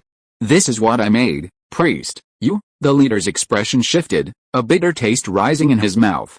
The priest is so powerful, truly a divine gift, the crowd exclaimed in admiration, their mouths agape as they stared at the white light trailing the medicine.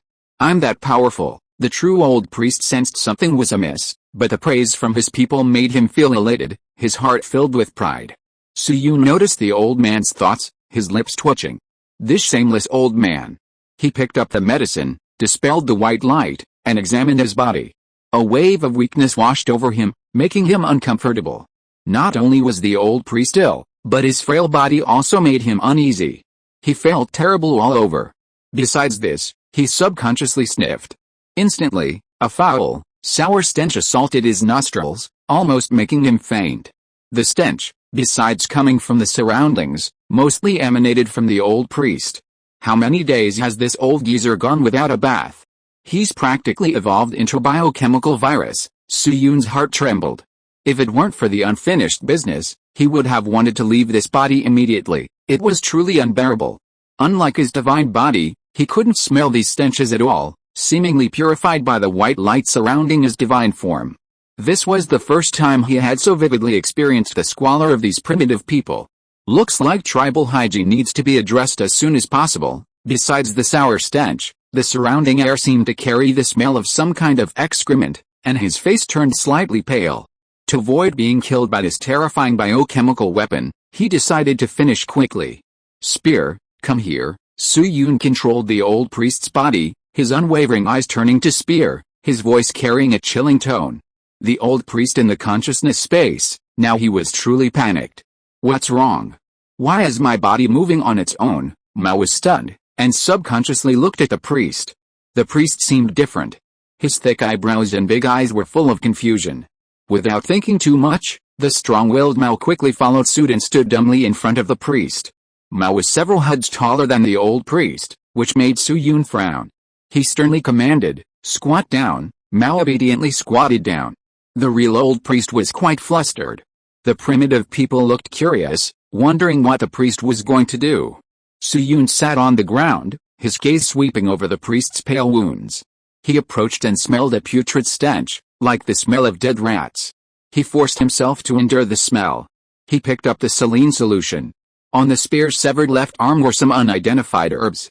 The main body, floating in the air, softly explained what the saline solution was. Then, controlling the old priest's body, it first treated the herbs, then cleaned the wound and rotten flesh with a saline solution. The spear was covered in cold sweat, gritting its teeth and enduring the pain. The wound was cleaned, disinfectant was applied. Under the main body's explanation, one medicine after another was slowly used. Finally, the severed arm was wrapped in sterile white gauze. Done. Su-Yun breathed a sigh of relief and instructed the thick-browed, large-eyed spear, "Remember not to get the wound wet." "Yes." The spear nodded respectfully. "Thank you, priest." Su-Yun nodded calmly. The primitive people exclaimed in amazement. The priest is truly amazing. He understood the words of the gods after only one explanation. The chieftain glanced at the priest with a face full of resentment. Amidst the murmurs, the real old priest looked utterly bewildered. "What did I do? Is this really what I did?" He was completely bewildered, but after hearing everyone's praise, he suddenly hesitated. "I should have done this, right?" Su-Wei's lips twitched, feeling ashamed of the old man's shamelessness. But it was fine this way. With the old man's imagination, he didn't even need to explain. The other party would definitely give him a perfect explanation. Having completed the task, Su-Yun was too lazy to stay still, so he decisively focused his consciousness on the thread of faith and tried to return. As expected, the consciousness that had been in this body successfully returned to the original body. The old priest was overjoyed. He could control the body again. Su-Yun instructed the old priest, "If you still don't know how to use the medicine, you can come to the divine stone to pray." After saying that, his figure flashed, and he returned to the divine stone space. In the environment surrounded by white light, Su-Yun fell into deep thought. Next, what I should think about is how to improve my strength. If you are listening to this novel on a channel other than Fanfic World, it means it was downloaded and re-uploaded without effort. We warmly invite you to visit our channel, Fanfic World. There you will find the original version of this story and many other novels of various genres. We look forward to seeing you dive into a world of incredible novels. Chapter 22, Finding a Way to Improve Strength. Besides making the believers more devout, the most fundamental way to increase strength is through sheer numbers. With the tribe's current population of just over 300, it's simply not enough to support his ascension to godhood. "Looks like I need to find an opportunity to expand the tribe," Su-Yun muttered to himself. There should be some smaller tribes around the tribe. With his overwhelming godhood power, he should be able to easily subdue them. Only by advancing to first-level god will he have the confidence to withstand the Ice Tribe's invasion.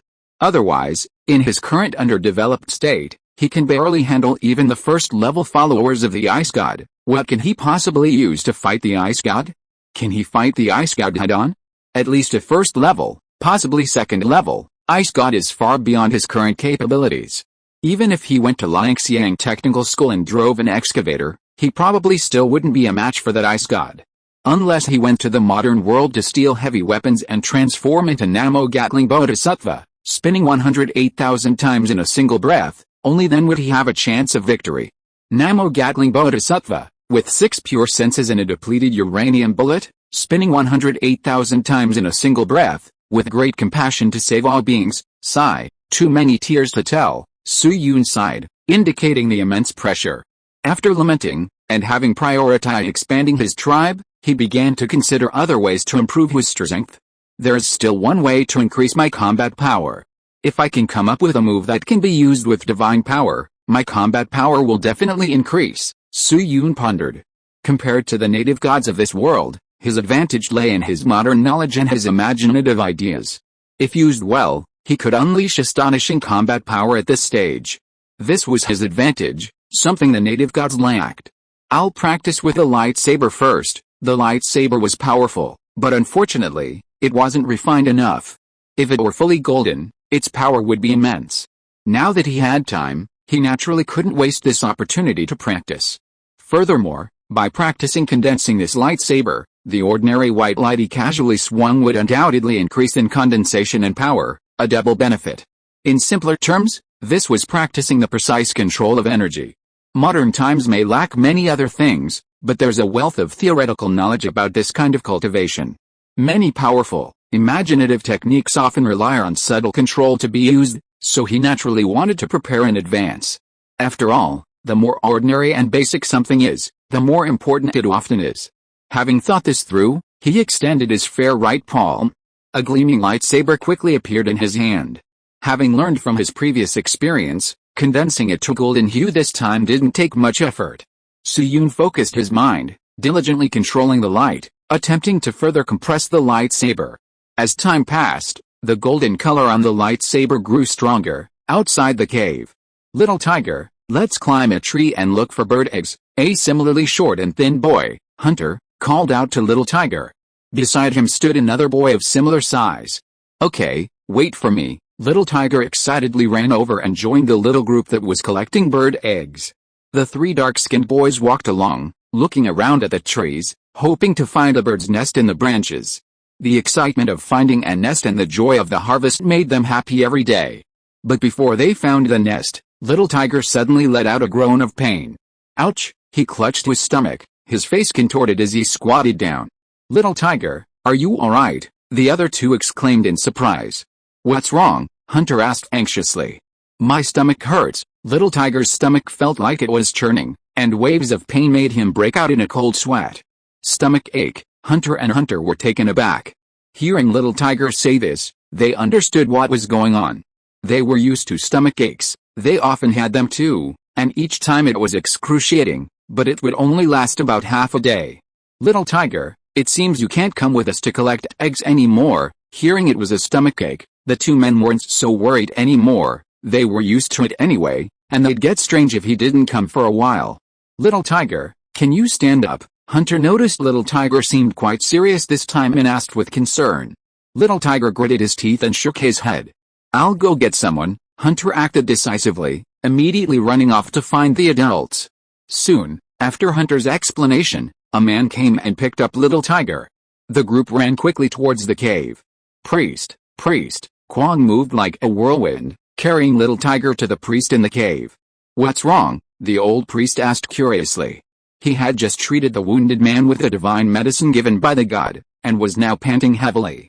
"Priest, Little Tiger's stomach hurts a lot, it looks very serious," the dark-skinned, muscular man named Kwang quickly explained. "It's serious," the old priest frowned. He had no good solution to this problem. It wasn't just children in the tribe, even adults occasionally suffered from stomach aches. It was a common ailment, though it was more frequent in children. The old priest didn't understand the cause, and naturally, he had no herbs to rely on. Forget medicine, even the herbs used to treat injuries were discovered through generations of observing animals using them. "Just bear with it," the old priest sighed. So, both the children and the adult couldn't help but feel disappointed. Su-Yun observed the lightsaber, 1/5 of which had turned golden, and a look of satisfaction appeared on his face. He could feel that as the lightsaber became more concentrated, not only did its power increase greatly, but the temperature on the blade also rose significantly. He had no doubt that if you were to chop it into dry wood, the cut would definitely char, and if left for a while, it might even catch fire. He was already very satisfied that he had trained the lightsaber to this extent in such a short time. Moreover, He had a premonition that within a few days, the lightsaber would definitely turn completely golden. At that time, the high temperature and sharpness would be comparable to a laser. Just thinking about it made Su-Yun excited. Moreover, he didn't even need to wield the sword with his hands, he could use his mind to control it like a flying sword. I have a sword that can take a person's head with a flying sword. Su-Yun had a flash of inspiration and praised it. Then, he suddenly had a sudden thought. If my physical body stepped on this sword, could I fly? The divine body and the physical body are different. The divine body can fly naturally, it's an instinct. But with his current strength, his physical body couldn't fly into the sky. The experience brought by the two bodies is also different. Su-Yun suddenly thought of sword immortals. Riding the wind on a sword, showing off between heaven and earth, cough cough. He had some longing to experience being a sword immortal, or rather, to be an immortal and take a trip in the real world. Chapter 23, Teaching Primitive Man to Roast Meat. Just thinking about it made his scalp tingle. Unlike primitive people, for some reason, he felt more comfortable flying above modern people. Thinking about it, Su-Yun sighed. Forget it, I'll deal with the tribe's crisis first, then think about these things. The ice tribe was a thorn in his side, preventing him from easily returning to the modern world. He feared that if he went back, due to the time difference, the entire tribe would be gone by the time he returned. At that time, he would be devastated. Coming back to his senses, Su-Yun glanced outside. What's going on? Confused, Su-Yun learned what had happened from the old priest and others. Stomach ache, Su-Yun frowned, glancing at the child named Ziohu. He remembered that this child had eaten a piece of meat that looked rather stale not long ago. Could that be the problem? In an instant, he figured out the key issue. Judging from their conversation, both adults and children were experiencing stomach aches frequently. The problem must be with eating raw meat, Su-Yun muttered to himself, stroking his chin. While primitive humans were physically strong, eating too much raw meat could shorten their lifespan, and those parasites weren't so easy to deal with. They even existed in the real world. The most well-known was roundworms, which most children had contracted. Speaking of which, Su-Yun still missed the pagoda-shaped candy that cured roundworms. Looks like I need to teach them to cook meat with fire, he thought to himself after a moment's thought. Old priest, I choose you, Su-Yun muttered, immediately focusing his consciousness on the thread of faith. In the blink of an eye, his consciousness rapidly transferred along the thread of faith to the old priest's body. He decisively pushed the old priest's consciousness aside. What's wrong with me now? The old priest was completely bewildered and dumbfounded. This time I won't keep this old codger's consciousness, Su-Yun said with a slight smile. In an instant, he squeezed the old man's consciousness deep into the cave. The old priest's vision went black, and he lost the ability to think. Back in this body, Su-Yun still felt uncomfortable, especially the smell inside the cave, which was even worse than outside. Although these primitive people knew they shouldn't defecate in the cave, even body odor was enough to overpower them. Let's go out, Su-Yun said quickly to the others, grabbing his lighter. He immediately started running towards the cave entrance. Kwang and the others looked bewildered, not knowing what the priest was going to do, and hurriedly followed. Su-Yun subconsciously held his breath until he reached the cave entrance, then finally caught his breath. His breathing was rapid, and cold sweat broke out on his body. Priest, Kwang and the others caught up. Su-Yun nodded and continued walking forward. Reaching an open space, he instructed Kwang, go and fetch some trees and leaves. Kwang was initially confused, then his eyes lit up as he realized something. He quickly nodded, put Ziohu down, and ran into the woods.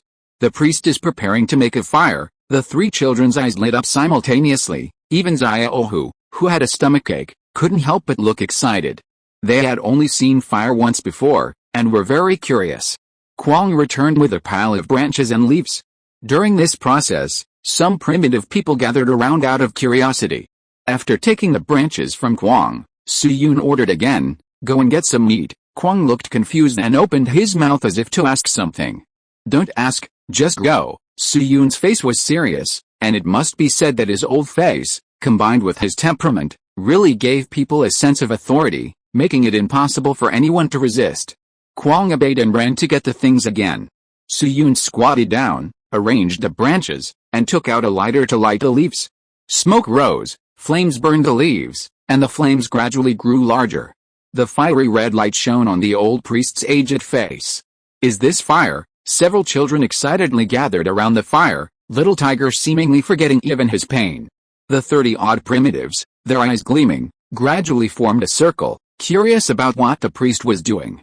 "Priest, what are you doing?" Spear squeezed through, scratching his head as he asked. Suyun turned to look at him, noticing his complexion and feeling a surge of surprise. "I must say, as expected of primitives. The medicine was only applied a short while ago, and Spear's complexion is already rosier." Suyun didn't answer him, waiting until Kwang strode back, holding a piece of meat still covered in hair, before speaking. "Fellow tribesmen, the god has just bestowed a divine revelation." Suyun paused, turning to see the primitive's eyes wide with surprise. He continued, "The god said that the fire he gave us can be used to roast meat, keeping us free from stomach aches." Explaining was too troublesome, so he simply omitted the explanation of bacteria and went straight to the point.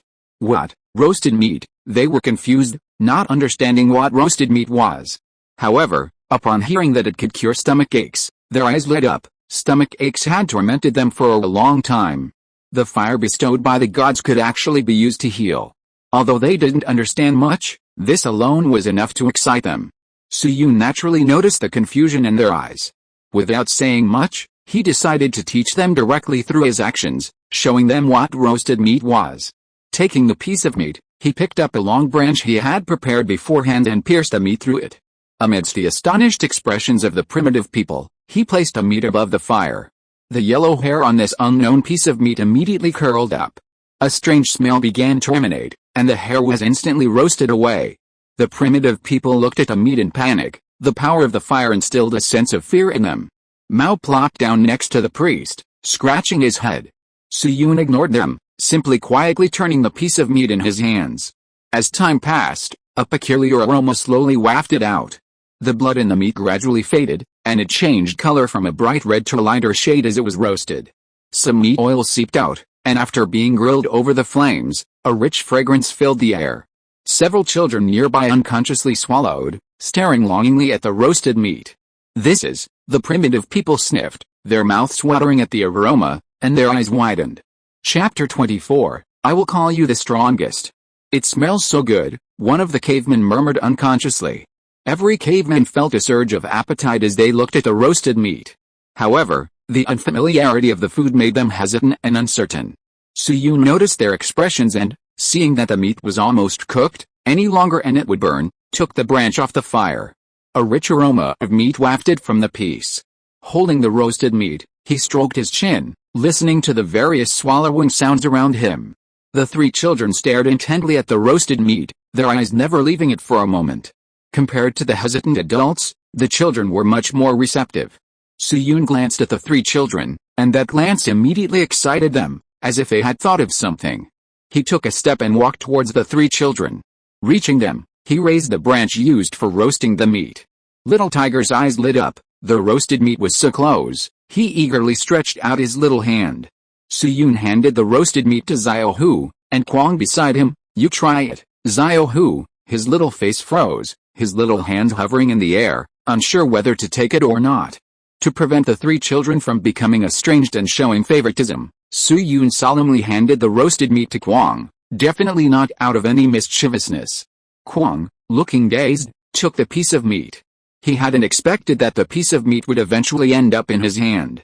Looking at the meat that had changed its appearance, he hesitated for a moment before trying to put it in his mouth.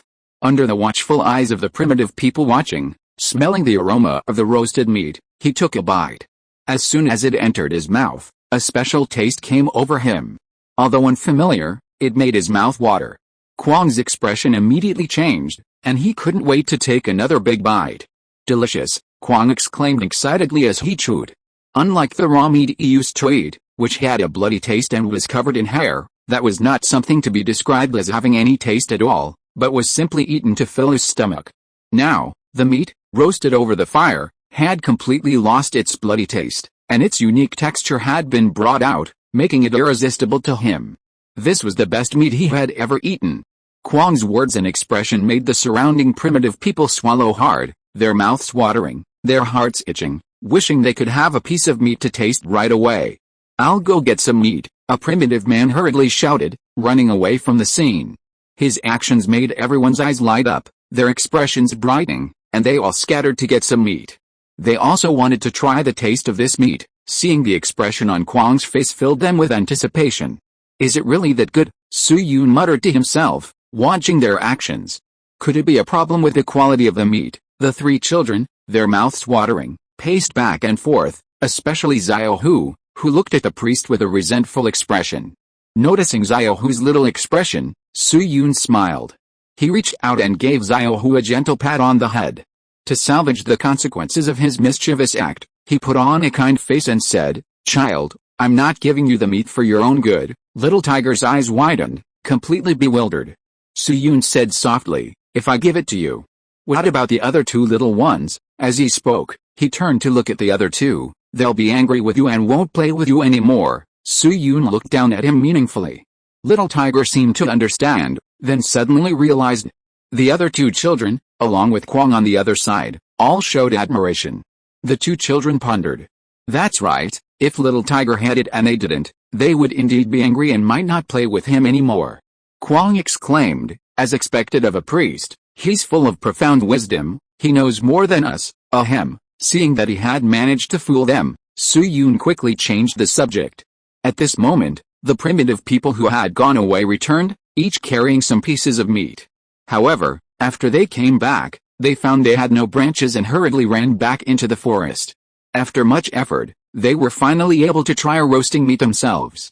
One by one, the primitive people excitedly placed chunks of meat on the fire, even lighting several more fires because there weren't enough. As time passed, a rich aroma of meat gradually wafted out of the cave, filling the entire cave with its fragrance. "Delicious," Mao exclaimed excitedly, chewing on the roasted meat. He wasn't the only one. Many of the primitive people, as if they had never seen anything like it before, exclaimed repeatedly. A gentle breeze carried the aroma of roasted meat far and wide, and some of the more sensitive primitive people's mouths watered as they rushed towards the spot. More and more people gathered, and the place gradually became lively and bustling. They scrambled for the roasted meat, and everyone who tasted it was successfully won over. This roasted meat, without any hair or strange smell, showed them what delicious food truly meant for the first time. Recalling the taste of raw meat from before, they were incredibly grateful to God for bestowing fire upon them and teaching them how to roast meat, allowing them to taste such delicious food. During the roasting process, although there were some minor mishaps like burns and burnt pieces of meat, nothing serious happened. It also helped them quickly become familiar with fire, and their fear was greatly diminished. Before the crackling fire, Su-Yun couldn't help but smile. This is without any seasoning. If there were seasoning, they would be even more frantic, he chuckled, watching their scrambling. After a moment, he stood up. Our goal has been achieved. It seems we can go back now, Su-Yun said to the crowd. Fellow tribesmen, God said that as long as we continue to eat meat cooked by fire, stomach aches will be less frequent. The crowd was taken aback, but after a moment's thought, they understood and cheered. Thank you, great God, for bringing fire, praise be to you, they cheered, offering various words of praise. Su-Yun smiled, shook his head, and sat down on the ground.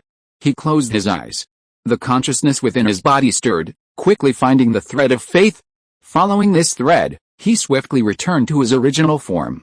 After Su-Yun left, the old priest's consciousness jolted, returning from its depths to its proper place. His consciousness gradually began to recover. What happened to me? He wondered groggily. Priest, what's wrong? Spear, noticing the old priest's sudden lowering of his head, immediately asked with concern. Hearing someone call him, the old priest opened his hazy eyes. Spear, he said. Confused, what are you doing here? He was immediately astonished to find a group of people gathered around several bonfires, doing something.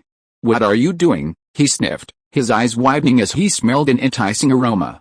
Priest, we're roasting meat. You? Spear was confused, not understanding what was wrong with the priest. The old priest was even more puzzled. What roasting meat? Under his questioning, Spear explained everything clearly. The old priest was utterly dumbfounded. Waking up to find the tribe completely transformed, the old priest was utterly bewildered. What did I do? Fire, roasting meat, did I really do this? These three questions raced through his mind, revealing the old priest's lack of self-confidence. Priest, Is this what you taught us, little tiger, eating roasted meat? Raised his hand eagerly. Yes, the others echoed. The old priest, so many unanimous answers shook his doubts. He was once again swayed by the crowd. The old priest began to ponder, a sudden thought flashing through his mind. He remembered that the elders in the tribe sometimes suffered from amnesia, similar to his symptoms. Those elders often forgot things. Could it be? I have this disease, the old priest cried, tears streaming down his face, his mind in turmoil. The others were puzzled, looking at the priest's sudden dejection, filled with confusion. Hiding in his spatial dimension, secretly observing the old priest's thoughts, Suyun's lips twitched. This old geezer, he was completely convinced by the priest's wild imagination this time. Whose brain-filling technology is the best?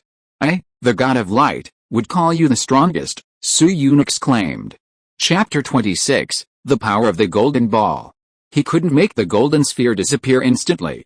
This power had undergone a qualitative change, becoming somewhat beyond his control. It would take a considerable amount of time to wear it down before the sphere would vanish. Rather than wasting his energy like that, he might as well release it directly and test its power. With that thought, Suyun's glowing figure flashed, floating out of the divine stone space. Inside the cave, on the high altar where the divine stone was placed, a brilliant light shone forth in an instant. The many primitive people were stunned, staring dumbfounded at the divine stone. God, what is this? Their hearts were filled with doubt. But before they could recover, that familiar figure appeared before their eyes. The god was still the same as before, sacred, noble, and mysterious, except that something seemed to be floating in the god's hand, which piqued their curiosity. Suyun ignored them and flew out of the cave after floating out. Let's go see. The old priest was the first to react. As the god's priest, he naturally had to go and see what had happened. Could something dangerous have happened? He thought worriedly. At the old priest's call, everyone scrambled to their feet, regardless of what they were doing. Almost everyone in the cave hurriedly followed. They were also curious about what the god was going to do. Suyun floated out of the cave entrance, the fiery red glow of the sunset illuminating his eyes. Is it evening? Suyun murmured softly.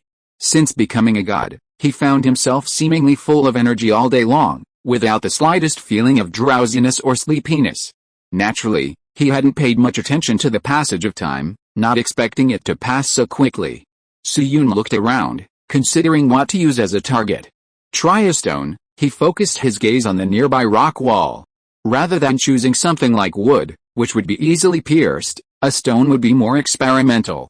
God, the old priest, panting heavily, ran out with many primitive people. A throng of people. One after another, almost the entire tribe came out, more than 300 people. Suyun frowned and glanced at them, then ignored them, floating directly 3 meters away from the rock. Seeing the god's actions, the primitive people stared intently, their curiosity and tension palpable. Suyun raised his palm, glanced down at the golden sphere one last time, and then, with a thought, opened a small gap in the sphere, which was positioned in front of the rock. Instantly, the golden sphere, which had been almost compressed to its limit, began to deform slightly. If someone with a sensitive spirit were present, they would have felt a powerful fluctuation emanating from the sphere, carrying a chilling aura. Soon, almost at the moment the gap was opened, the golden sphere exploded. A crisp, piercing sound emanated from the sphere in his hand. A golden beam of light shot out from the sphere, moving so fast that it was impossible to react. Boom, the sound of rock colliding rang out.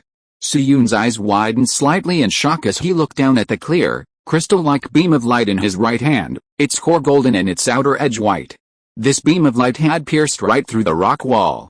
The primitive people watching, their eyes reflecting the golden beam of light, unconsciously swallowed hard. How terrifying, even though they couldn't sense anything, a biological instinct, like the feeling of being high in the sky, made them feel a strong sense of crisis about the pillar of light. They would die. That was their first thought. They knew that if that pillar of light hit them, the outcome wouldn't be pleasant. Suyun's right hand moved subconsciously, and the golden pillar of light moved rapidly in the direction of his hand.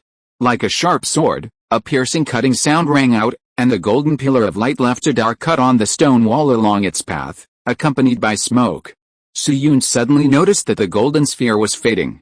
As it reached its limit, soon, From the beginning of the golden sphere's explosion to its final end, only a few seconds had passed. He felt a pang of regret, lamenting the short lifespan of the golden pillar of light. The burst of power was indeed impressive, and the speed was incredibly fast, but the time was too short. The entire process lasted only about 3 seconds before the pillar of light basically dissipated. Suyun carefully examined the rock. He noticed that the cut on the rock still retained a high temperature, and the area around the cut was completely blackened, clearly indicating that the rock had been damaged by intense heat during the cutting process. Suyun was surprised. This temperature was nothing to rock, but if it cut a person, the heat alone would be enough to cause them unbearable pain. The wound would probably be charred black in an instant.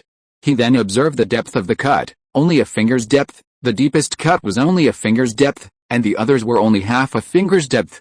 He felt a little disappointed. After a while, he shook his head. What am I doing? Being greedy, after adjusting his mindset, he was actually quite satisfied with the level of attack. Don't underestimate the rock just because it's only a little deep. The rock is incredibly hard. If it cut a person, it would slice them in half without stopping. With his current strength, achieving this level was already quite good. Once the golden sphere's refinement and divine level are improved, wouldn't its power be even more terrifying? The damage was already much higher than he initially expected. It was just that the explosive appearance of the golden sphere had dazzled him, setting his expectations too high. After testing the technique, Suyun glanced at the old priest and the others, then turned and headed back. His glowing figure flashed, quickly flying into the cave. The old priest finally recovered from his shock, then looked at each other, until someone couldn't resist, hesitated for a moment, and then walked to the incision left by the god. Hiss, the god is so powerful. The many primitive people, who had never seen anything like this before, all gaped in astonishment. A middle-aged man subconsciously reached out and touched the incision. Ah! A scream startled everyone. The middle-aged man frantically shook his hand, grimacing and yelling. Now, those who had been itching to try it all lowered their hands, no longer daring to touch the incision.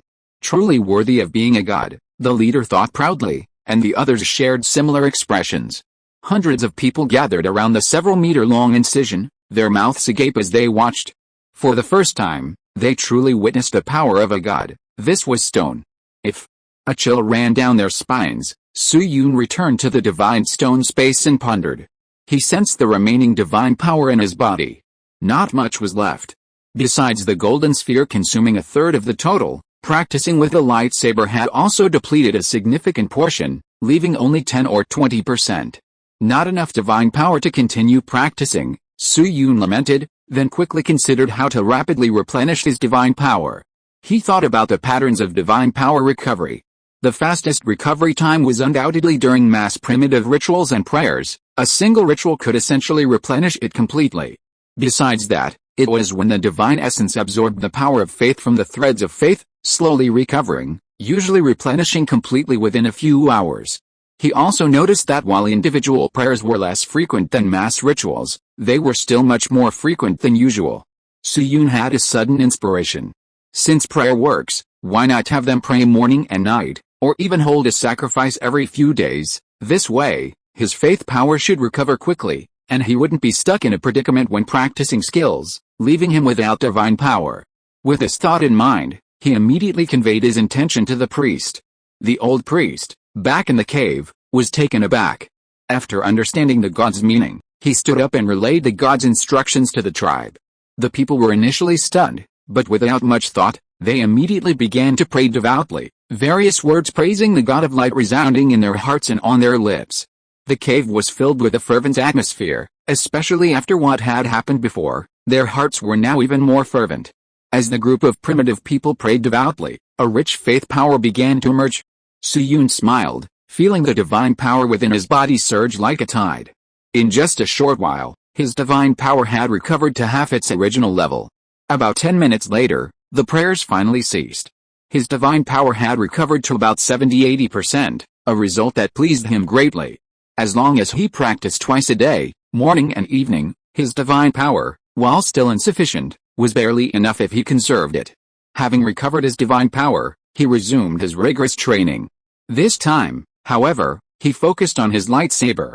With a higher level of refinement in his lightsaber, the golden sphere would naturally condense more easily, consuming less divine power than the golden sphere. The sun set on the horizon, plunging the world into darkness. The moon rose, casting its clear light. The silver sands added a touch of brightness to the dark forest, but deep within, the profound darkness remained. Not far from the cave, without the monster attacks, the number of guards had been halved. 5 men vigilantly watched for any movement outside.